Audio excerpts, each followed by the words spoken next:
Please join me for the Pledge of Allegiance. I pledge allegiance to the flag of the United States of America and to the republic for which it stands, one nation, under God, indivisible, with liberty and justice for all. You get a motion to approve the agenda. So moved. Is there a second? Second. Thank you. We're calling a roll. Go for it. Commissioner Aaron, Yes. Commissioner Poppins, Yes. Commissioner Gibbon, Yes. Commissioner Schmidt, Yes.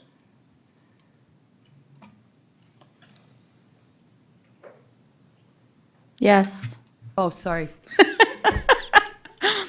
It's okay. Bear with me.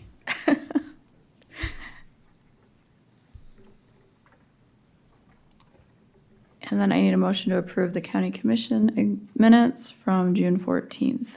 So moved. Is there a second? Second. Commissioner Aaron's, Yes. Commissioner Poppins. Yes. Commissioner Gibbon, Yes. Commissioner Schmidt, Yes. Commissioner Landine. Yes. All right, move on to regular business. Sure, you're gonna get us started, or? I am. Okay. So I've printed Oh, off the wait. budget books. Wait, I didn't do public comment. Hold the phone. Opportunity for public comment. Is there, if anyone in the audience wants to come up and address the board, come on up. That would be you two over there. Anyone of you want to stand up? No? Guess not tonight. All right. Now we'll move on to regular business. Okay, so I printed off quite a bunch of stuff for you guys. It's a lot of it in different orders. The first one is going to, in your white book, is going to be the budget worksheet. That includes every budget through the county, and it shows the trends for the years. The next one is the budget listing, and that shows just what the budget's going to look like per item for just 2023. And then I've got the general fund revenues, general fund expenses, and then 201 and all other budget revenue and expenses. So that's the order in your books that you've got. And I think we're gonna start with Julia. Okay. Will you tell us what page number it is Yeah, too, please? would you? That helps us out a great deal. I don't believe Julia has a page number. I'll present some information and put it on the screen so that you can refer back to that, and then I'm happy to give it to legal or disperse it out later. If you want a handout, that'd be great.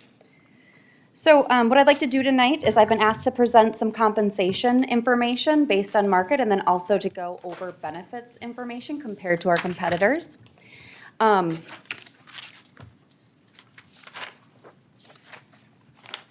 So here, April, would you mind putting on the screen to show this information for the commission, please? Thank you. So here is a historical compensation increases based on what Lincoln County has given and then what market has been given. So as you can see, 2019, we were square with market.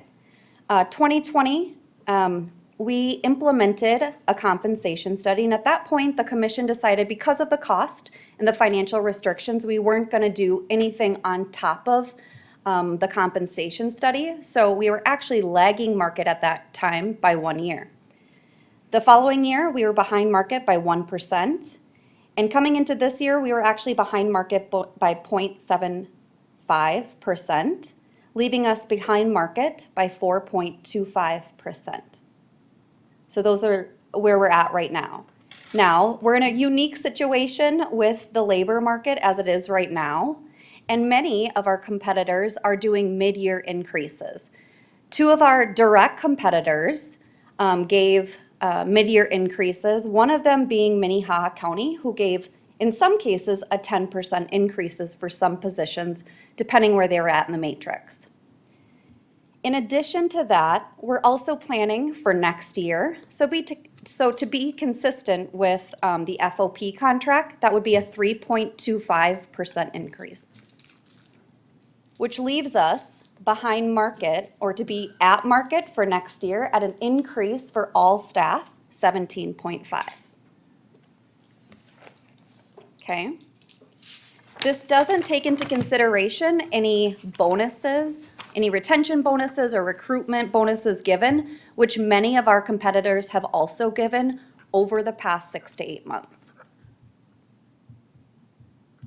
Questions on that information right there? Okay, not hearing any, I'll move on to CPI, which is another factor to take into consideration. So as I'm sure you all are well aware, inflation's at an all-time high. The cost of goods and services, which is CPI, is at 8.8%. That's the highest I've seen in my HR profession. Also, recruitment challenges. I can tell you from this time, so far this year, we have received 281 applications for 17 external postings. That's down by 40% from last year at this time with the same number of postings. To add to that, when we send interview invites, we typically are at 50% of who's gonna show up and or respond to the invite. So oftentimes we're left with 1 to 3 candidates for a position, which is challenging nonetheless. Next, the labor market. Right now, Lincoln County, per the Department of Labor, we have a 1.7% unemployment rate. The last number of positions I heard that were available in the Sioux Falls area was just under 30,000. If employees would like to find a new opportunity, they are able to find something, making it imperative that Lincoln County stays competitive with their wages and also their benefits. And that brings me to benefits, but I want to pause there. Do you have any questions about recruitment, labor market, any specific questions on that data? Julia, go back to how many positions have we had open? 17. 17. Of those 17 positions, 4 of which have had to be reposted because we are unable to fill them. The cost for time and effort and also advertisement per posting is about $5,000. Per position. Correct. Do you have a number like our turnover ratio or what we have? Sure. Currently, our turnover is 8%.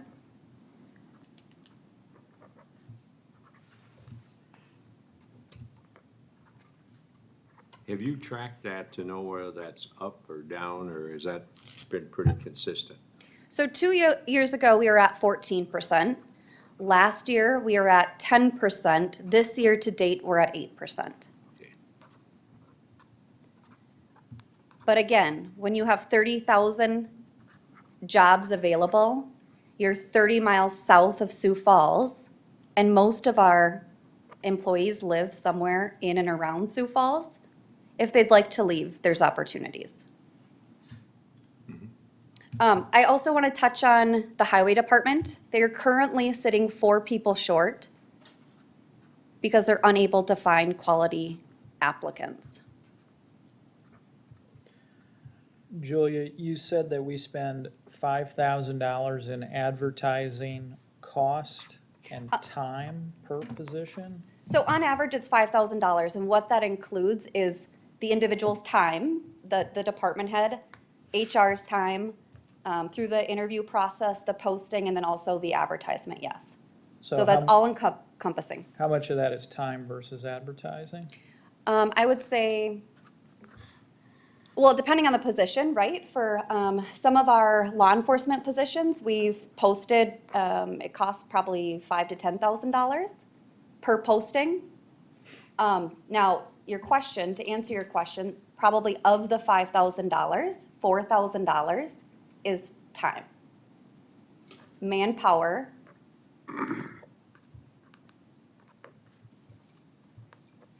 Thank you. Of course. How long have we been 4 positions short in the highway department, Julia? Oh, that's an excellent question. So for total probably a month now. We've been 3 short, I would say about 8 to 10 months.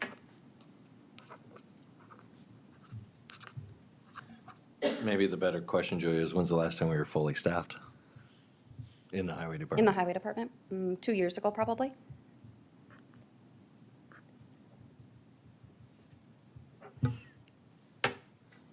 Are people being offered positions and not accepting them? For that position? Or Correct. just in general? For that, for the highway department? Yes, we have, and it really comes down to compensation. Qualifications have become more strict too, haven't they? I mean, with the drivers, You're exactly right. So the CDL, yes, so the Yeah. state came out with more restrictive criteria to obtain a CDL. So if you don't have a CDL currently, it's gonna cost the county $5,000 to get that person certified to get the CDL. Julie, would you circle back to Minnehaha County and their compensation that they did mid-year? And some of the other, I don't know, can't call them bonuses, but they, Yep. would you kind of run over that again, please? Sure. So some entities, Minnehaha County gave not only an increase across the board, they also gave retention bonuses. And then also, in addition to that, other entities have done something similar to basically acknowledge staff and their hard work specifically over COVID. Okay. So they call that a retention bonus. Do you know what, beyond that one spike of up to 10%, what kind of increase did they have? Did they have 5%, 6%? What was that? Last year, Yeah, this year or this year. specifically for Minnehaha County, and this is Yeah. off memory, but last year they had a 3% cost of living increase and we had a 2.5. Yeah. Then they have a mid-year adjustment, along with retention bonuses. And then I believe, I'm fairly confident that they're scheduled for a 5% increase for next year as well. Okay.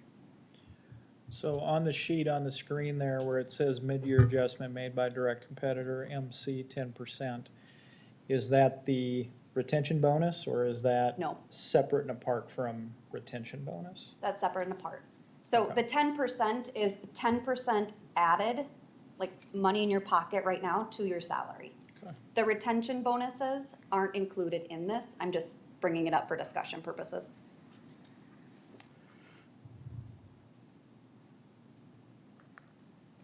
Other questions on the compensation? If not, I can move on to benefits, and then if something comes to mind, I'm happy to answer that as well. So, I just wanted to briefly touch on the benefit side of things. Recently, HR did a comprehensive review of not only our plan design, what we offer to our employees, but also the cost of the premiums. So I believe we looked at 8 to 10 different entities, their plan design, again, their premium amounts, and ultimately what it comes down to is Lincoln County offers the poorest coverage, if not the absolute poorest coverage, and offers the highest premiums. We're one of, I think, the only county that doesn't cover diagnostic testing. So put this into perspective is that employees come in, they're hearing they're behind market, right? In addition to poor benefits that are extremely expensive. This in itself is making recruitment efforts extremely challenging right now. And not only recruitment efforts, but retention efforts. So if I could give you a recommendation for benefits, something that may be more consistent with what other counties are doing is to do a 75-25 split. What that means is the county would pick up just a little bit more than what they're picking up right now. Julia, do you have a matrix of these compare and contrast that you did? A matrix, I don't know that I would call this a matrix. I would call this my notes. How do I do this? And it's really little because it's a lot of information. So that's why I tried to summarize the findings. And different counties take different approaches based on their culture. Some entities you'll find that employee only is covered, and then they pick up less of the family. Now, that's a commission strategy, what you'd like to do going forward and what have you. But ultimately, what it comes down to is our coverage is the poorest. And diagnostic is not testing, and I think we're the only one where diagnostic testing is not covered. Do you have something, maybe not readily available, but the compare and contrast that shows what our competitors offered versus what we offer? Yep, that is this big, long spreadsheet, and I'm happy to pass this on to legal. You lucky thing, you. So you can look at it. This is public information. These are my notes, so it's a little bit sloppy. I apologize, but you'll get the point across. You'll get the point.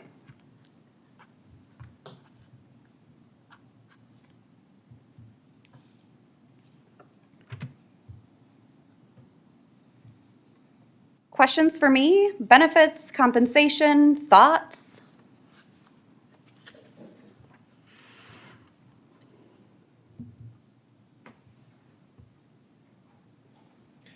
Earlier, you said our turnover, or excuse me, I think you said our turnover rate is 8%, is that correct? Correct, yeah.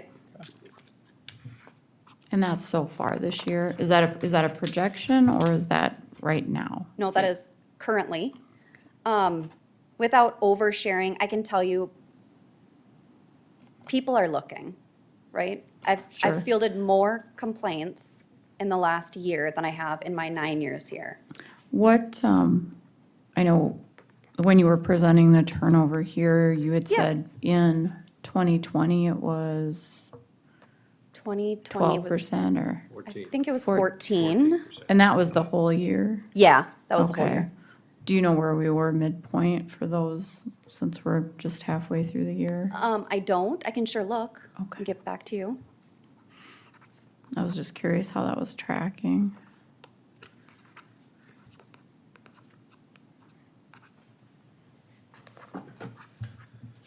So Julia, Minnehaha County,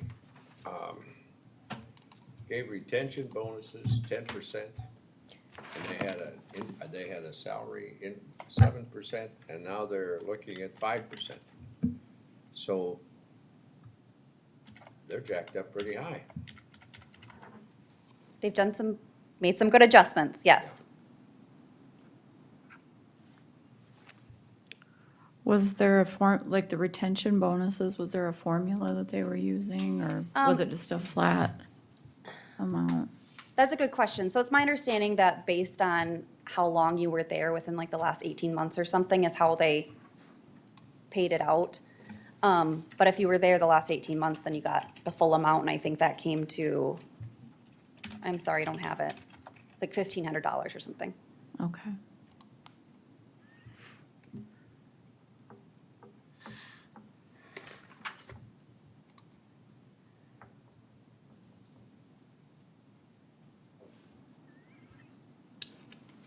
Anybody else have any questions for Julia? Go ahead. Julia, thank you for your presentation. It's going to be hard not to have you with us. Oh, I appreciate that. My question is real simple, I think. Yeah. Can you tell me what is 1% of our budget in salaries, so I can extrapolate if we did a 5%, 10% adjustment to salaries, what that would be? I can't, but I know just the gal who can. She has it. Sherry has it. What was the question? 1%. What is 1% of our salary?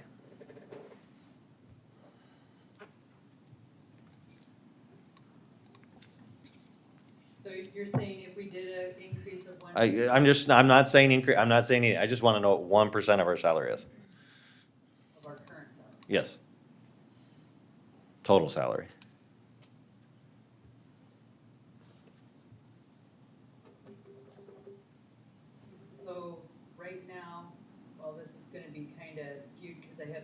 positions in there. Right now, it's 12,830,000. Is our total. Will you repeat that, please? 12,830,489.32. And this is, sorry, is this the projected or is this our current? Well, what it is, well, I guess I can look at what last year's was, because I have that, hold on.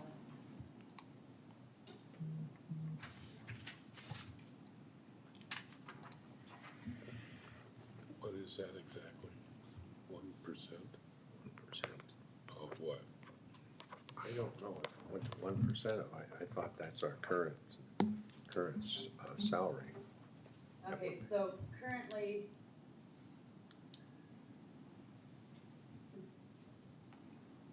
Okay, so currently, we have budgeted for salaries $11,898,967.34. One more time. Sherry, can you repeat that for me, please? $11,898,967.34. That's For- what we're paying now? Yes, that's what we have budgeted now for salaries. Budgeted for salary. Okay, Sherry, So, help me. forgive me if I may, Commissioner. So I'm, for practical purposes, simplicity, I'm gonna round it to 12 million. So every 1% represents $120,000. Yep. All right, that's answers my question and I can extrapolate from that. And you said there were new positions added in. What are those new positions? So we have, the sheriff has requested 4 positions. State's attorney requested 3 positions. Is that on top of the 3 FTEs we approved a couple weeks ago? It'd be 2 additional. One was a vacant spot, 2 were overhires, so there would be 2 additional, so 2 additional for next year over what you approved a couple weeks ago. Okay.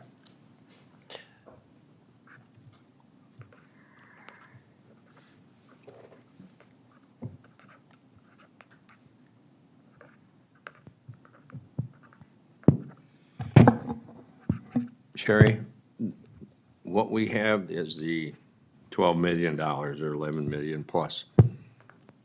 That includes, is that the step only?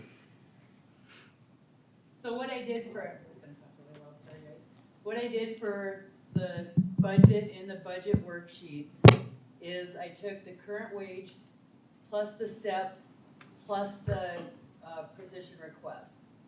Oh, okay. So that comes up with the 12,830,489.32. That's with no, let me make sure I've got that in there. Yeah, that's with no cost of living increase, Okay. but with the step.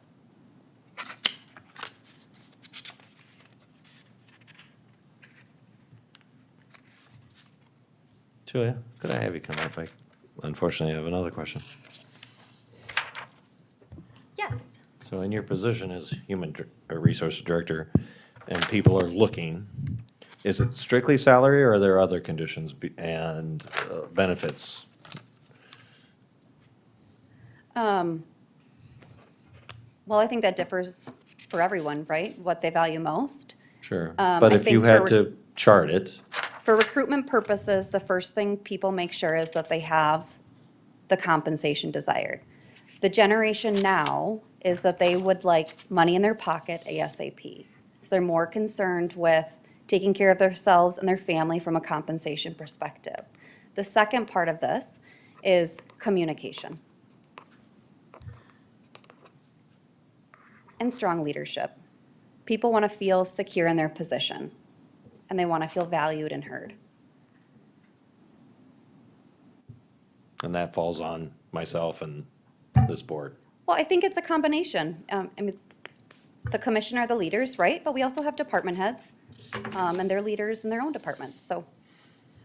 Okay, thank you, Julia. Anything else for me? No, thank you, Julie. Thanks. you have an order for how we're gonna do this? Well, I was gonna go first, but the microphone's dead, so it might be better if somebody that can walk up there. Okay, That's why the other microphone charges. all right. Do we have any volunteers? Not everybody all at once. What page? Yeah. All right, so for Becky's, her first page is,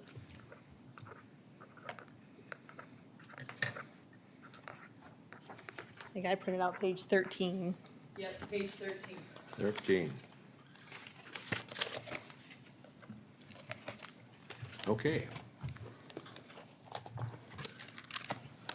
I did make more of a, like a breakdown of my budget that not the salaries, but the rest of it, if you would want to see it, or I can pass it to each of you. Or if you don't think you want to see it, if you just want to ask the questions, that's Yeah, fine. do you wanna just run us through your budget line items and what you did? Sure. Not salaries, like what I mainly concentrated on, and that would be like the 42 other current expenses.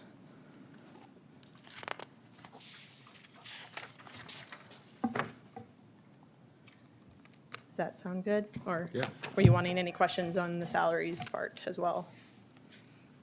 Yeah, go ahead and tell us. Okay, so first is my supplies and materials. I broke it down that that's pretty much my microfilming, postage, printer paper, break room supplies, which is our water, and then just office supplies, which comes to a total of $8,400.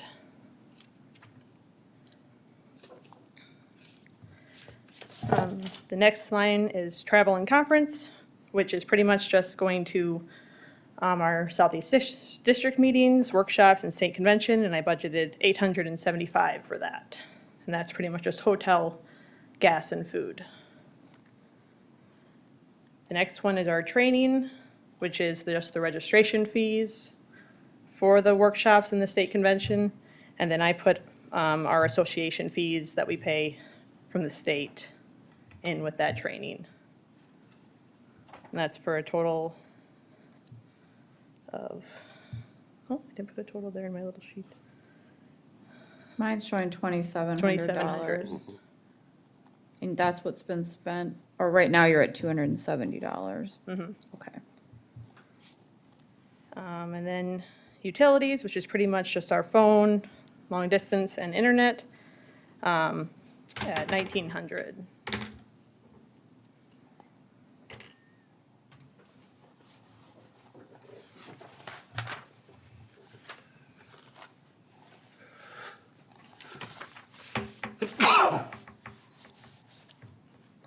Pretty bare bones budget. Yes, which we'll get into my M&P fund, that kind of takes care of a lot of our expenses. So pretty much this is just kind of the essentials that don't have to do with really our technology and, and not with anything in our vault really, and not anything with our equipment. Pretty much, like my office supplies, it's pretty much envelopes and some good pens that we use and just miscellaneous office supplies. Do you anticipate any expenditures you need in your department that are for technology or to stay up to date or to meet the demand of the ever-increasing amount of property that's sold and transferred and stuff like that? That pretty much, any technology-wise, that would be handled by our M&P fund, which go over, which currently there is about 150,000 in there. So, and I like to not use a ton of it just for big projects down the way, but we should be pretty set. We just received a new software just a few years back. There's always upgrades to the software, or possible things that we could get new that we could always add, and I put that in there for that. Pretty much, like my supplies in this budget really runs off of how busy of a year we are. Okay. The more documents we get in, the more microfilming I have to do, possibly the more things I have to mail back, the more office supplies we'll use. So the majority of this budget is things that, I try my best to rein in office supplies Yeah. cheap as possible. use pens I get at state convention, notepads, use scratch paper, but pretty much I'll have to spend the majority of this money I'd have to spend no matter what if we are busy. If we have a slow year, there might be a lower possibility. If we have a really busy year, I'll have to spend more money. Okay. But basically, you have the funds to accommodate any huge expenditures. Yes. Yeah. Okay. Okay. Does anybody have any questions for Becky? Yes, Madam Chair. Go ahead. Hey, Becky. I want to kind of just roughly put this aside for right now and just talk to us about trends. What are you seeing as a trend? Is our volume stable? Is it peaks and valleys? What's it like in your office trying to handle the day-to-day operations? It seems pretty steady, day to day, depending on tile companies and things that bring us documents. We could be low one day and really high the next, but it seems pretty steady over the whole week or over the whole month. Obviously, we're seeing not as many refis now as what we were back in like COVID or maybe even normally, but we're seeing a lot of sales.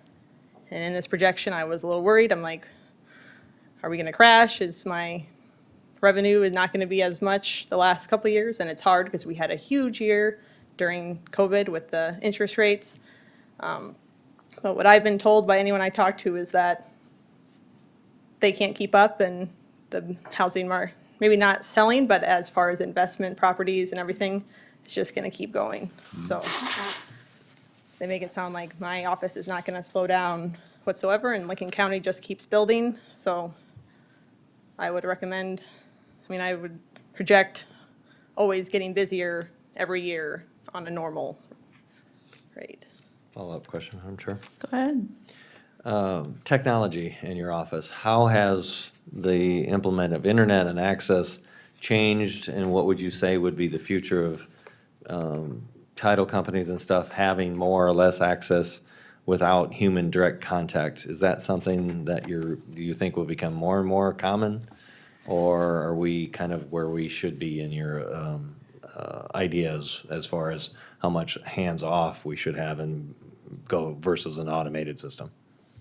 I believe so. So we have e-recording now, and that's really getting bigger, and I feel like it's just going to keep getting bigger. We have one of our title companies that is doing the majority of their e-recording, their documents through e-recording, and I think that will help, and that will hopefully help with us not having to, keep track and mail back documents. My program now does have the ability to, an extra piece, to put everything online, and that is something that I kind of hope to do in the future, especially once we get everything up to date. There is always worried. I know Minnehaha's a little worried about doing that because of protection, and all my office is open to the public. Anyone can come in, as far as the real estate records, anyone can come in and look, or they can call, and we will give them the information on the public documents we have. So the program that my software could possibly do, it would have like a membership. So you would have to pay to go on there. So someone really can't just be snooping. They could go on there depends on the thing, on what I do. It could be you get so many hours, you get like the whole day, and of course you can do like an annual membership that, maybe our attorneys and surveyors and title companies would do. And this would only have what is available to the public right now, whether they were to come in and look at our computers and our system, or what we would send them if they asked us to send them things. Would you need much additional hardware or software to get that implemented when it does come, if it comes? To go online. I believe the last time, I think I checked with Jake, and I think he said, so it's a piece of our already software, just like additional, and I believe, wish I had it, I think I had it last year. There's like a one-time price, and then there's like an annual fee. There's always maintenance. They Yeah. get you hooked. So it'd probably be discussing with my title companies and my surveyors of would you use this, or would you rather not pay a fee and just email us or call us and get what you want or come in? Because there would be, I don't want to do it over too much. I feel like it would almost be like 3 or maybe 5,000 a year. Can't remember. I had the conversation with Jake last year after I had a like a webinar with Tyler Technologies, the program designers, talking about it. I believe it was maybe like $8,000 to get it up and running and then an annual fee. So it would just be whether we would make enough revenue to cover that, Sure. or if we wanted to do that so that it was open to the public. Because we do get a lot of from out-of-state people wondering why our documents aren't online. And Okay. So, but you don't have an idea that you're gonna try to implement that this next year at all? no, I would like to get my, we just got this current software where we were not able to put legal descriptions or things in, and I'd like to get that more up to date. I would hate for people to pay possibly for a service that's only partially done, which I always could, and make the payment smaller, and as we get more information on there, make it bigger. That's always a possibility. Very good. Thank you. Anybody else have any questions? Thank you, Becky. Yes, do we want to go through my M&P fund as well? Sure. As I'm up here. I think that is page 61, if I printed out the right page.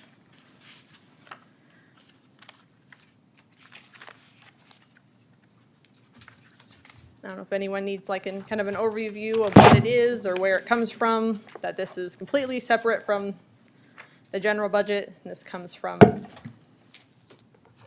money that we get, a portion of the recordings. Anyone need more information on that? The only thing I have, Madam Chair, if I may. Go ahead. Is there a maximum amount of funds that you can accrue before, there's anyone looking at going, why are you accumulating and not spending it? No, not that I know of. As far as the law states that it cannot be touched, except for myself or my office.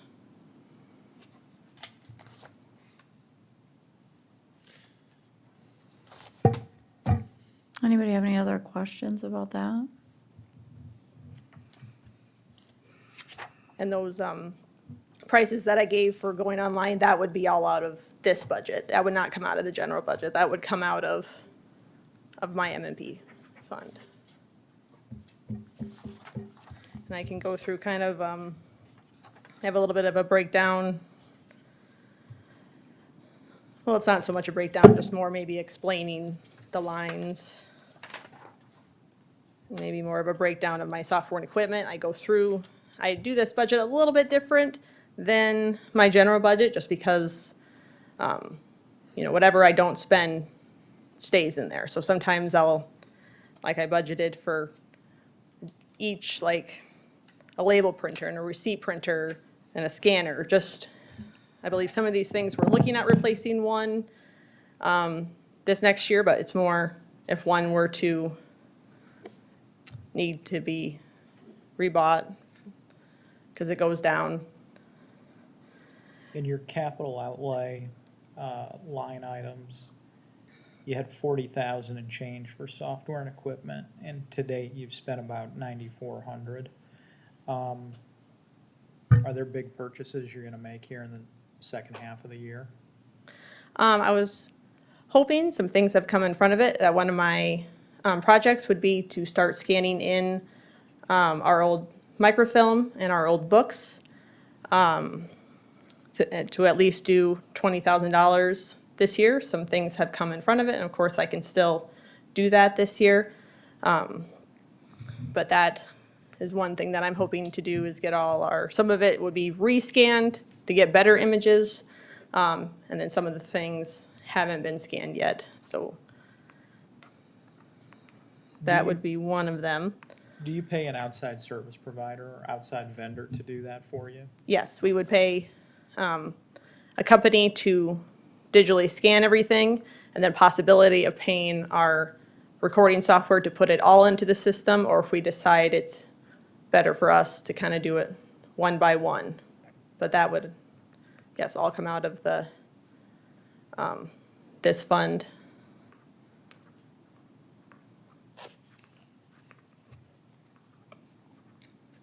Any other questions?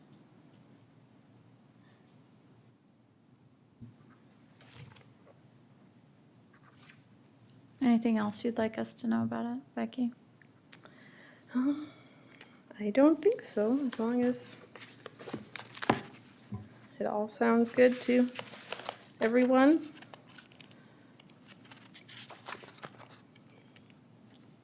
All right, thank you. Thank you. Who's next? Thank you, Becky. Thank you.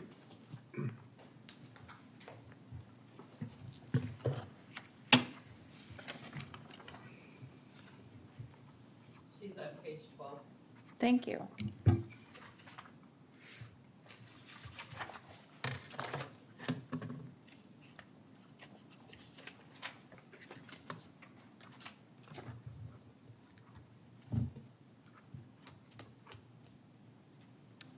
Can you Good move that- evening. Can you move that remote? I have some notes there. I was trying to cover it up. but Were you that's okay. hiding them? That's okay. They were just some comparisons. Carla Gosen, Director of Equalization. Outside of the salaries, my 2023 proposed expenses for the equalization budgets has seen very minimal changes. Most of the line items have remained the same, but a few have seen a slight increase or decrease, and we can go one by one. The insurance that we pay, I think that has stayed the same. That's based on a 3-year average. Interest on abatements, very little activity throughout the year. What that line item is if we have an abatement that has accrued some interest and penalties, that comes out of my budget. I think last year we spent $7 and some odd cents out of that. That's remained pretty stable. The professional fees, which is our qualified pre-sort mailing of assessment notices. I did slightly increase that by $1,000, not knowing what the postage is going to be for 2023. I took the amount of growth parcels that we had for the 22 assessment year and took that times our postage rate of 55 cents just to come up with something. Every year, we have a growth in our parcel count, therefore, we have to send additional assessment notices each year. I believe we gained 1,200 parcels for the 22 assessment year compared to the 21 assessment year. Publishing, this is the publishing of our exempt notices. Again, I took a 3-year average and kept our publishings the same.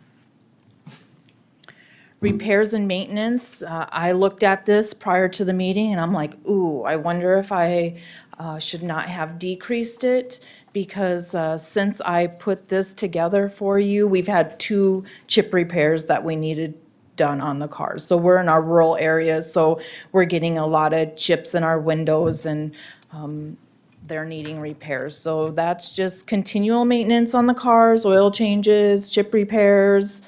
We've had some dogs that have viciously attacked our cars, so we have a lot of scratch marks, so we try to get those buffed out. Sheriff, can we help out on that?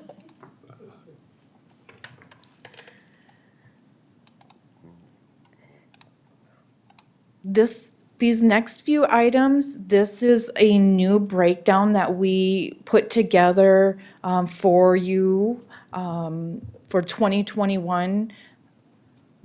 I had it all lump sum in our supplies and materials.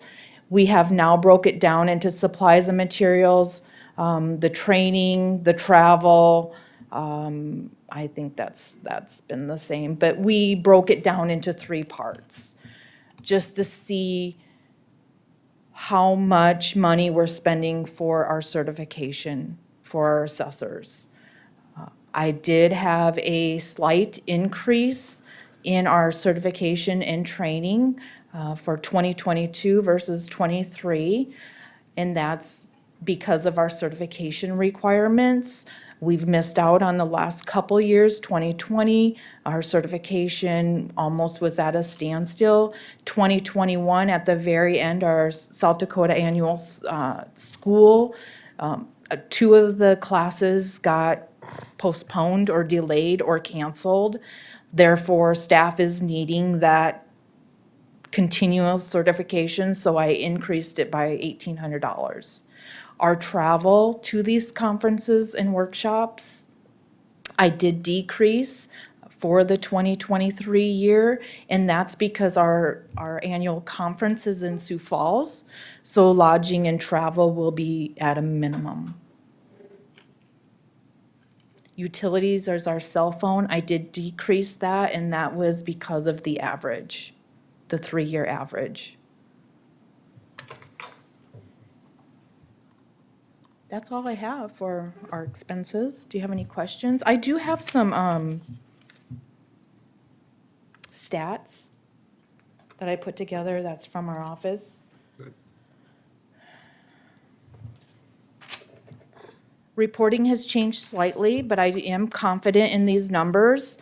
So right now, our 2021 property transfers are down about 3%. So you can see at this time last year, we had, there was 1,425 property transfers.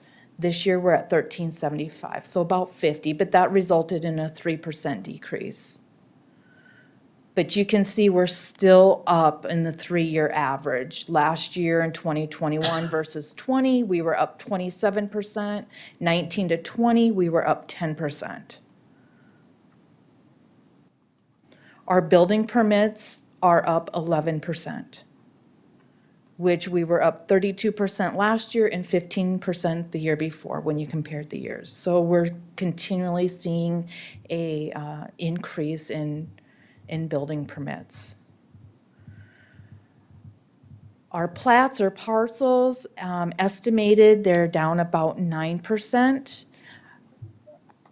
I kind of took a side glance at that.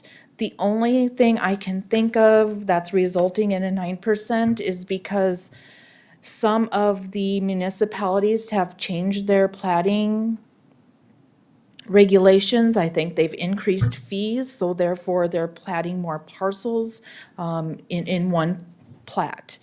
Before they would plat maybe 1 to 5 lots. Now they're platting the first phase of their addition. So I think that's why that number is different compared to previous years. You can see in, this should have been 20.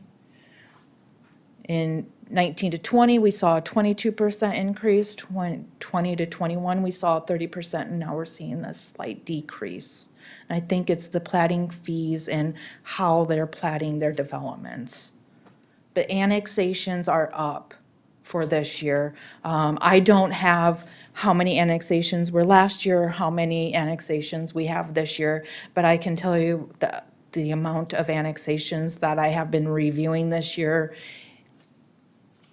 it feels like there's more. And it's larger pieces, more properties being annexed into the city limits. I think Becky could probably, you probably feel the same way in regards to annexations? Yep, especially. Yeah, yeah.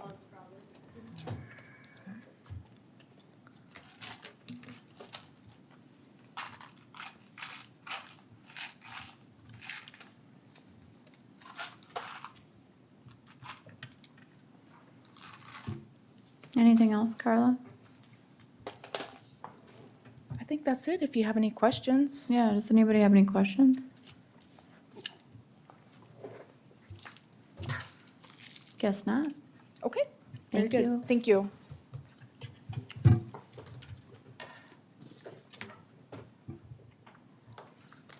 Debbie's budget's on page 8.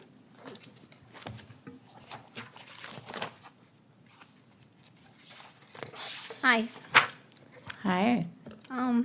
mine is, I didn't increase hardly anything. My publishing, I increased a little bit, and that's just anticipating, What page? no, Eight? Page 8. page eight.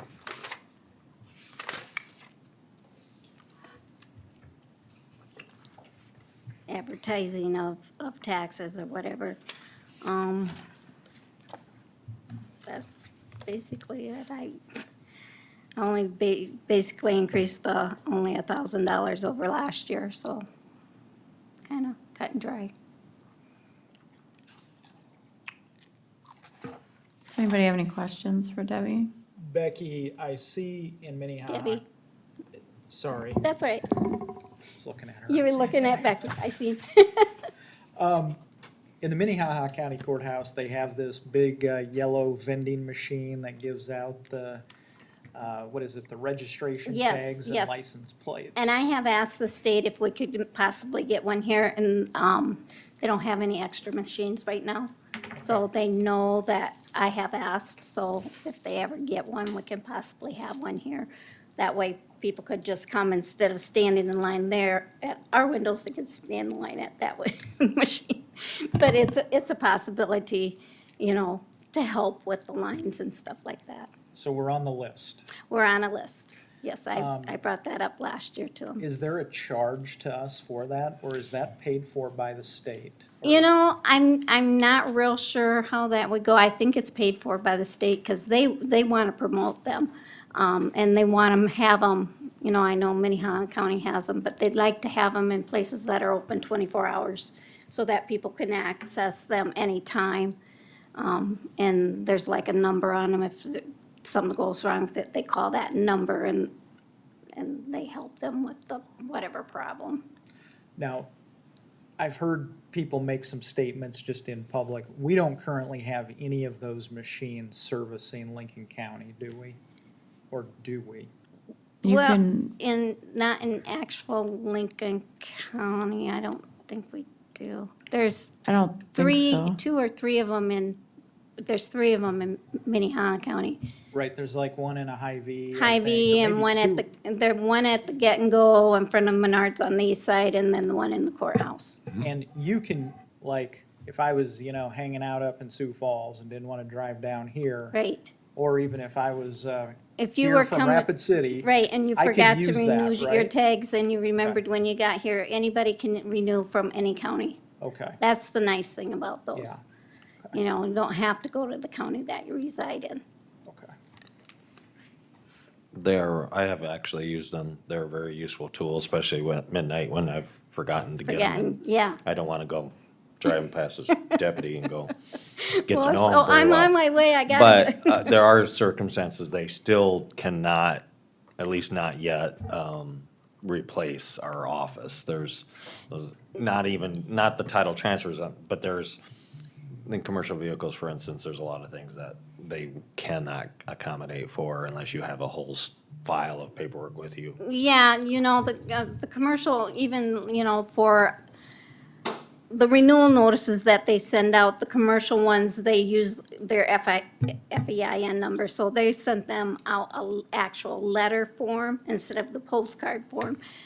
So, Yeah, you must have that, which has a number on it. On Then it. you punch that in Right. with your EI. Yeah. Yeah, I didn't have so that. eventually, I think they want to get it where they're a little bit more friendly on all of that aspects, but it, you know, it's in the works, I think.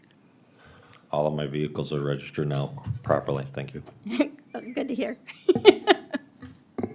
I think. Anybody have any other questions for Debbie? Were you needing any kind of increase in funds for technology or anything like that? You know, maybe additional Well, screens or? Right now, Jake has some screens, and I've ordered the arms so that they can be on one arm, because we need them up off the desk, because the girls use the whole desk. So I have some arms ordered, but he does have, because I want to have dual screens at all the windows, That way it's easier, they don't have to flip screens all the time for taxes and motor V. They can have one up for either or. And is that coming out of Jake's budget, or does that come out of your I believe budget? the computer screens themselves come out of Jake's, but the arms are coming out of mine. Okay. And then, did you ever, yeah, I remember we had some discussion a number of months or maybe a year ago about the, this special printer that the state authorizes or issues to your office? For our decals, Yes. yes, we have 4 sets of those. I have not gotten more. I've talked to them about that, but it's just, I don't know, like pulling teeth. I don't know why they want to give me more, but Is that not really per se a budget issue or a cost issue, but it's more of like, the state is not pushing the machinery down to I you? think I think it's the state. I don't think it's a budget thing. I think it's just that they, I'm not even sure how many that Minnehaha has. If they have one at every window, they might. But, some of the other counties that are even smaller than us maybe only have 2. Right. We have 4. Some of them might only have 1, depending on how big their county is. But yeah, I would like to have, at least one more set. I think it would be helpful, then the girls wouldn't have to run back and forth, because, I have them in between the desks, so a couple of them share the same machine, and if they're printing out, they're both printing out, their customers' tags might be in between each other's, so they have to really look at them, make sure they give the right Debbie, I tags to have the a right ones. question. Under charges for goods and services, help me understand, we have reassignment, license plate, and that's always stays 28,000 over the years, and we're back to 20. What does that entail? Reassignment fees, that's, where people keep your plate, Yeah? and, I buy a new vehicle and you want to keep that plate because you have already paid for the license fees on it, so that's a $5 reassignment fee that So that evidently. pretty well just stays the same, that doesn't change I, much. I just haven't, I guess it never changed it. Looks like I lowered it by 700. Probably shouldn't have, but And our title fees, now, has that shows an increase, I mean, with the population and all of that, are we seeing a steady increase in that one? oh, yeah, and, yeah, I probably should have gotten a little bit better at that. But for like the other treasurer fees, that's where we're charging the extra $25 for out-of-state titles. We've brought in like $7,300 so far since September, which is not a whole lot, but it's better Well, than something, nothing. It's something, yeah. $7,300, yeah, So, okay. Are you seeing an increase in the number of people that use postage to get their license? we don't, we get a lot of mail-in, but I think a lot of people are utilizing those self-serve terminals really a lot more. And then the state mails those out, those tags, so, but we, yeah, people, and next year we're gonna be issuing new plates, so we're gonna be, mailing out actual plates instead of just decals. Okay. You mean the state is doing a redesign on the license plate? Redesign, yep, Okay. yep. Any other questions? Anything else you want us to know, Debbie? Not that I can think of. Okay, thank you. You bet. Thank you. One more old license plate I'll have to nail up in the old garage. Really? We got a few of them.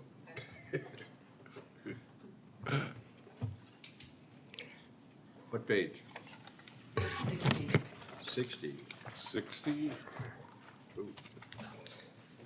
Good evening, Sheriff. Steve Swenson, Lincoln County Sheriff. All right, I'll start out with the least most painful one here with this 24/7 sobriety fund. There's not much on here other than wages. Some minor supplies, travel and training. Pretty it's 60? Did you- nearly self-funded. 60, Page 60. 60. We're on 24/7. I was looking for the big one. 60. Not expecting to see much of a change there. No, Okay. Are those testing fees set by your office or by the court? they're set by the state, 24/7 program. Okay, so we have no discretion in terms of increasing the fee that we would charge people who, get a DUI. Correct. Okay. Yep, that's set by the state, and then, of course, the judges sentence them to the program. And down here, we only allow remote breath or scram. We don't do the daily PBTs, because it would require us to staff that on weekends, and we'd be way upside down. Are those fees keeping up with your cost? We're about, for next year, last year, we're negative $3,700. So budgeted with the estimate revenue of 75,000, will be negative 13,000. Is the court allowed to, as a condition, impose those additional costs on these people? Not to That my we can knowledge. make that I don't up? believe so. I believe it's all set by the state program, the Attorney General's office. So we're stuck. Correct. If we want to participate in the program. Correct, right. How often do they test then? If it's remote breath, which is a breathalyzer that basically takes your picture when you test on, they do that twice a day. Scram bracelet tests you 24 hours a day. But it doesn't, both of those don't require personnel. So they're, and the flip side, which you're not gonna see in this, is the $13,000, that we are keeping people out of jail with this program, so it's probably a plus program.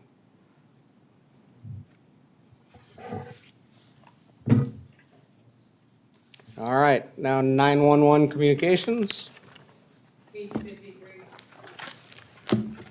What was that, Madam Auditor? 53. Thank you.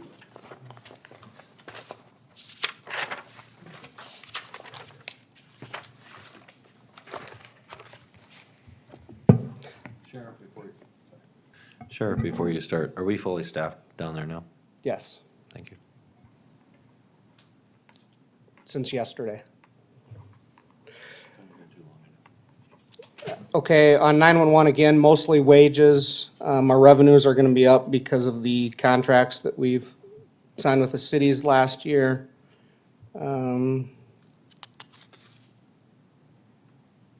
The bigger expenses would be fees and contracts. That would be our CAD system, which is shared between dispatch, the jail, and the sheriff's office.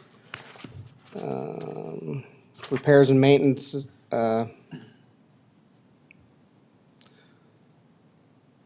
that's gonna fluctuate a little bit. We did lose a tower in the winds. Todd Baldwin has been working with a landowner and two-way, and I think we're gonna get a pretty fair deal, if not get that at no cost to the county to put up the tower down south. So those are just the typical annual costs for maintaining our towers and our equipment. There's another one. I remember we had a discussion 2 years ago about equipment upgrade.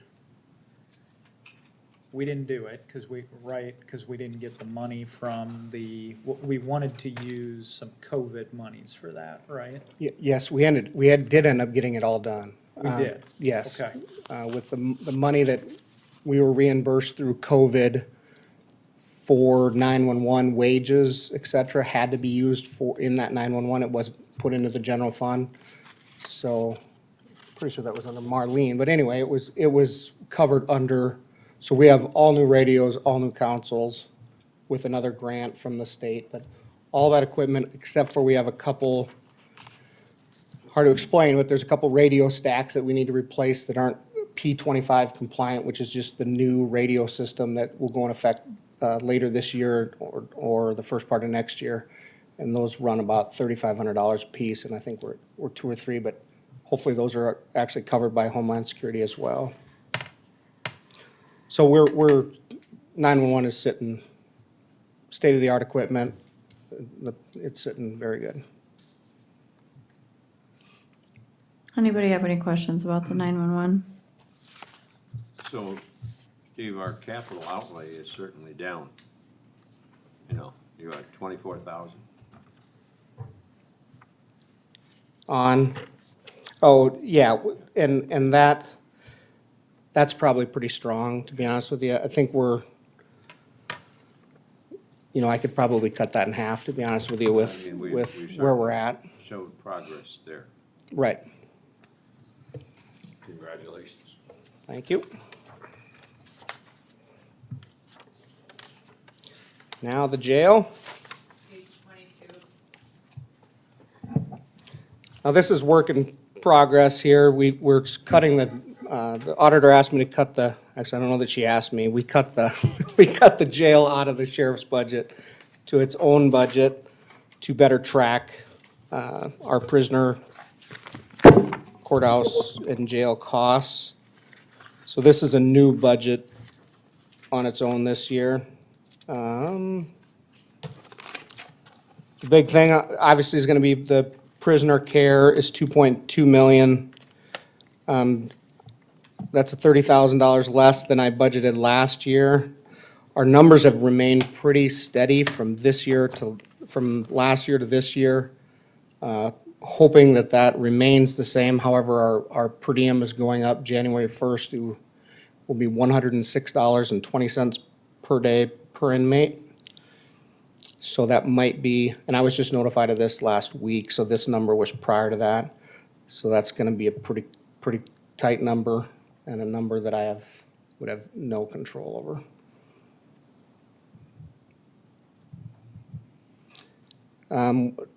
Then there's a vehicle in here.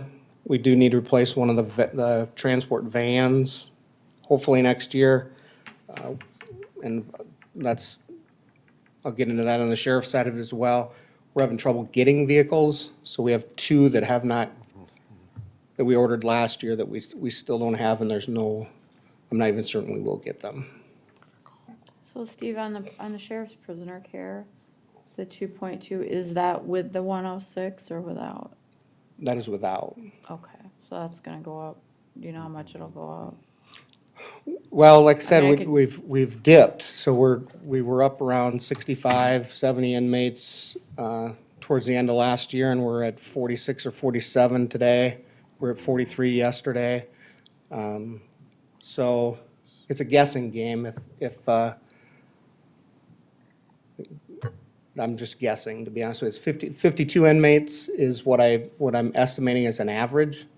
I do believe they're gonna take the minimum of 45 off the contract.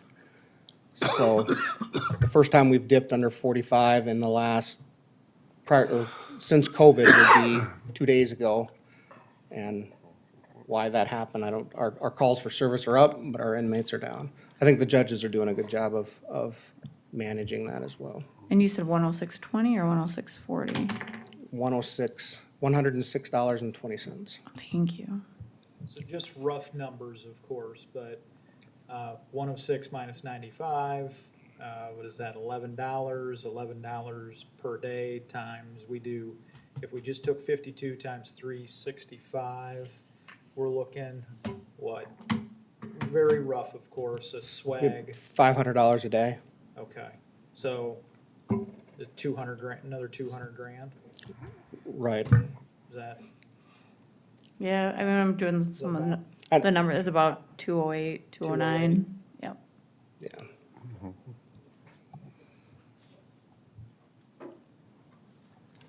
Prisoner medical or prisoner mental health costs, is that included in medical costs then, or is that something separate? I don't believe we pay anything for mental health as far as through the sheriff's office. I don't know if the county does I think there is another mental health fund, but that's not in part of my budget. The medical costs on the inmate or the jail budget would be any medical bills, like if they're transported to the hospital or the medical treatment they get in the jail, prescriptions. And that's a hit or miss too. Okay, thank you.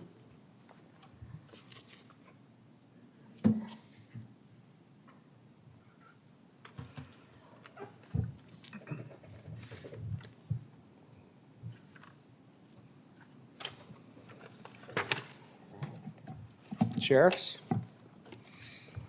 Page 20.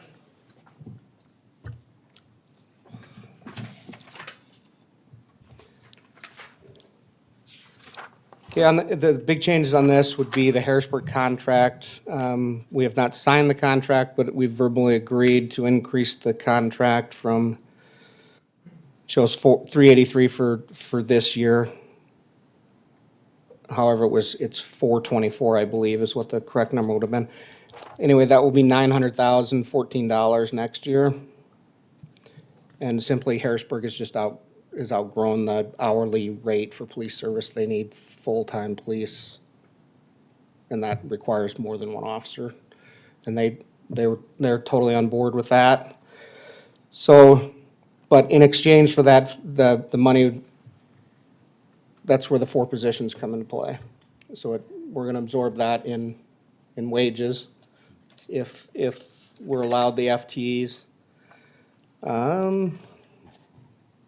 Requesting 5 vehicles for next year. We're putting about 500,000 miles annually on for all the vehicles within the agency. About 387,000 of that is patrol miles.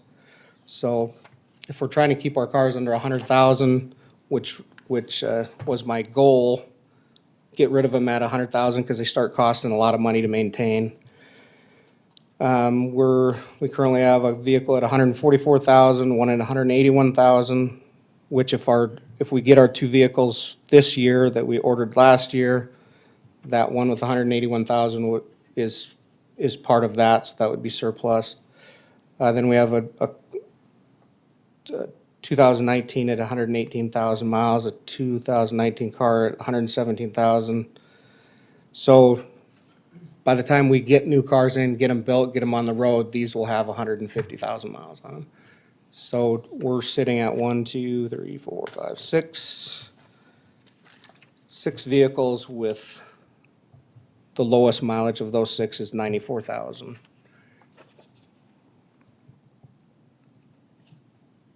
How many do you put on a year, did you say, Steve? Patrol, just for the patrol deputies, was averaged, and I didn't bring the number, but it was 387,000, I believe. And that's been pretty steady for the last 3 years.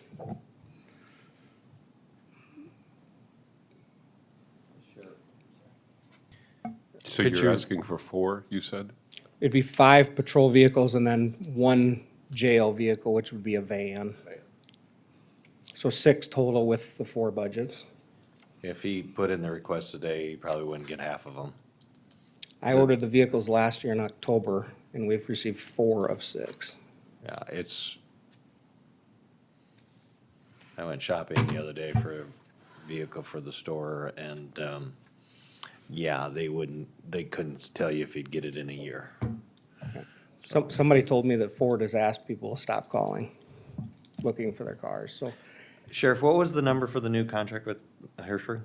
$900,014. And then there would be a 3% increase for each year for the next 3 years.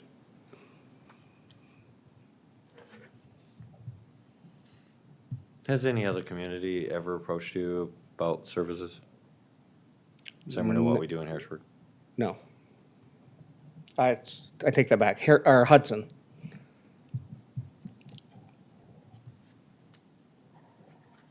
Is that an ongoing conversation with them? We actually just started to have the conversation again last week, and they want more of ordinance, somebody to work with their city ordinances. So it's gonna be difficult, Code enforcement, Yeah. correct? did you refer him over to Toby? I'm having under-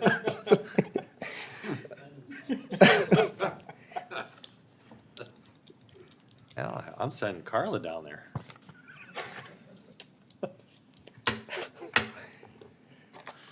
But just one last thing on it, and to just kind of give you, everybody an idea where things have gone. 2018, our calls for service were 7,900. Last year, there were 16,000.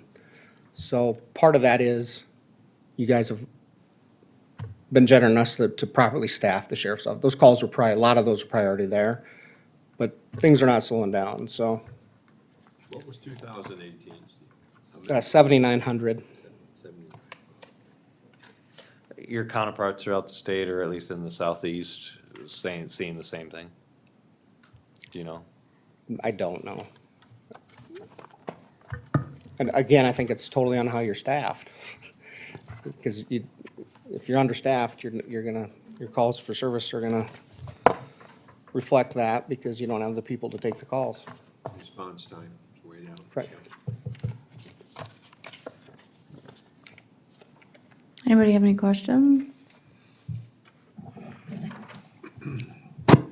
Oh, yes, I have one question. Go ahead.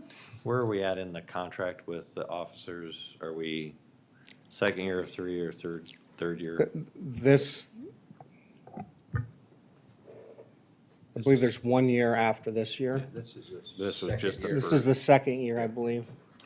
I will, just to touch on what Julie was touching on, the competition has become real.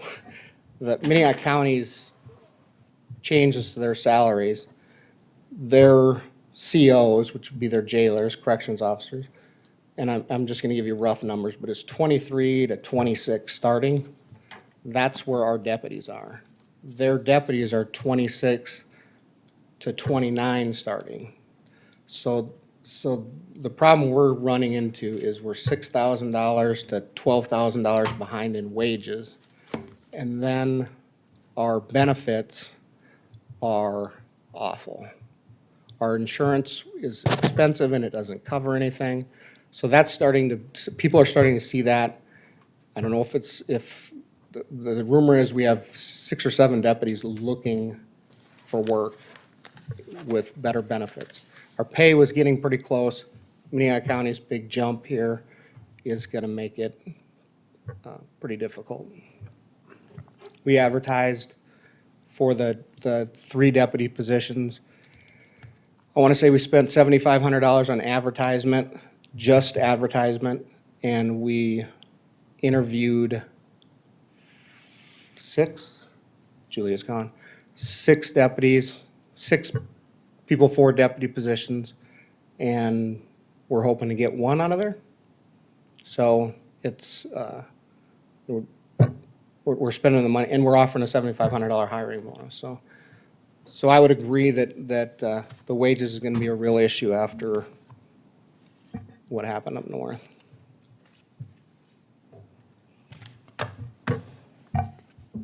Anybody else? I have a question. I was gonna wait until the end, but Go ahead. that kind of led into it. We have several department heads here. Who needs help now? I mean, we can't wait until this budget's passed, even if we were to give a substantial adjustment to salaries for next year. Given what's happened, how many of you need help now? I mean, yes, you're full, but how many of you think there's people that are looking and you're at risk of losing people? Sheriff, I know you've already said it. I mean, when you've got a 12% differential immediately right now, and that's not even talking about the healthcare and those types of benefits. Yeah, our health insurance is costing us a couple dollars an hour. That's what it costs me, is $2 an hour annually. And it doesn't cover anything. Yeah, I that's don't just- think we have just the option premium. of waiting board members. I think we need to lead and unfortunately, we're reacting, but we're reacting and we're trying to sustain what we have. It costs more to replace people, especially good quality people. I think we need to take action as quick as possible to address this matter, so. As a follow-up question, just because we digressed, Tom, how tough is it to recruit? What's that? Your mic's not. Talk into your microphone. Excuse me. Tom, how tough is it to recruit somebody for the state's attorney's office? We've, as Julian mentioned, we've had applicants for our positions continue to go down over the last year or so. So it's getting more difficult to recruit for. Tom, is your microphone on? No. No. Do you can, I'll just go. yeah, do you want to come up and, Budget time anyway.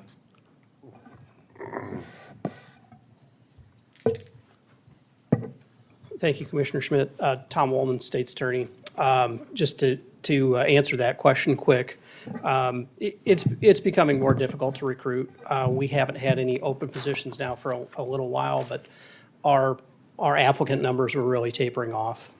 And as Julia pointed out, it's a benefits issue. It's a bit of a salary issue as well, and that's just becoming more and more of a gap. Well, not only that, Tom, not everybody will live in Canton, South Dakota. They'll live in most likely Sioux Falls or some area. Right, that's And transportation, gas costs going up and about everything else. about $5,000 a year to drive back and forth to Canton from Sioux Yeah. Falls. Tom, you spoke of recruiting. I'm talking about retaining who you have. Well, I'll get to that. What, Without any further ado, I believe I'm on page 10. 10? And Okay. thank you to the chair and to the board for coming together tonight to discuss this. This has been an interesting study over the years, and what an interesting problem to have with our huge growth over the last 22 years. We've gone from 24,000 people to 68,000 people, and our commissioners continue to be called upon to be true students of the craft and to study what needs to be done to address as leaders, not necessarily the wants of our employees, but the true needs of what our employees are.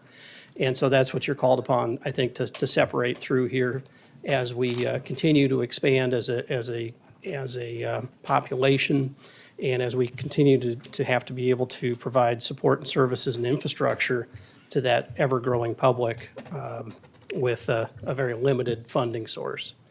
So without any further ado, as you break down through my personal services, if you go beneath that and other current expenditures, we're asking for some nominal increases in fees and contracts, and that's going to be things such as blood draws, costs of prosecution, our Westlaw contract for legal research, our expert witness fees, and professional fees. We're asking for a $5,000 increase there based upon the number of trials that we've been having and what we've been called upon to enter into with expert witnesses for testimony, et cetera, and with our potential upcoming homicide case involving the Bedouin matter. So that's what the increase is there for.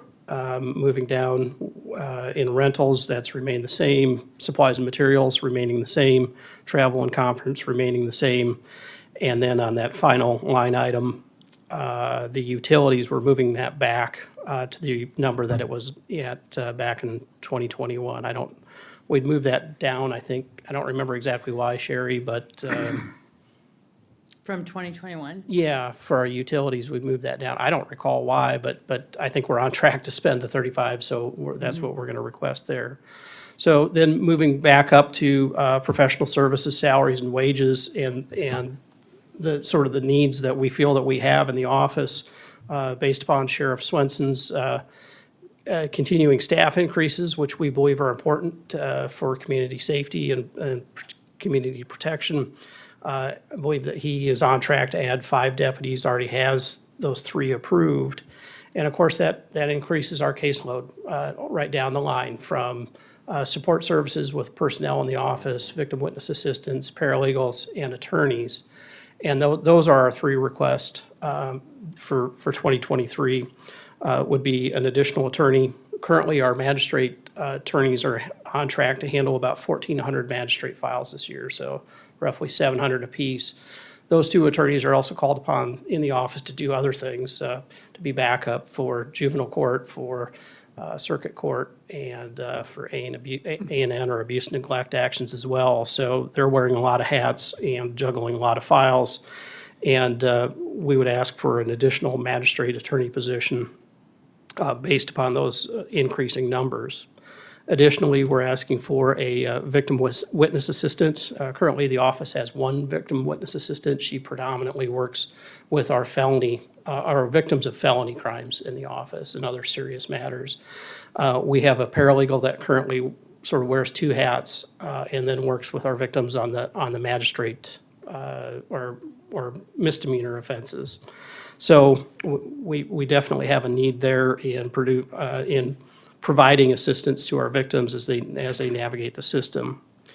And then one additional position would be and this is a brand new position, but it's a digital evidence coordinator. More and more, our law enforcement continues to add more and more videos as they investigate crimes, whether that be body cameras, in-car cameras, footage from convenience stores, footage from doorbell cameras, from home security cameras, from the last big one that we had last week was presenting to defense counsel his own client's dash camera, which you'd think this little box that you put on the dash of your car to record the events of the day as you drive around wouldn't be that big of a deal, but it ended up being almost a terabyte worth of data. And so he had to bring an external hard drive. And, we load that onto our system and load it onto his system.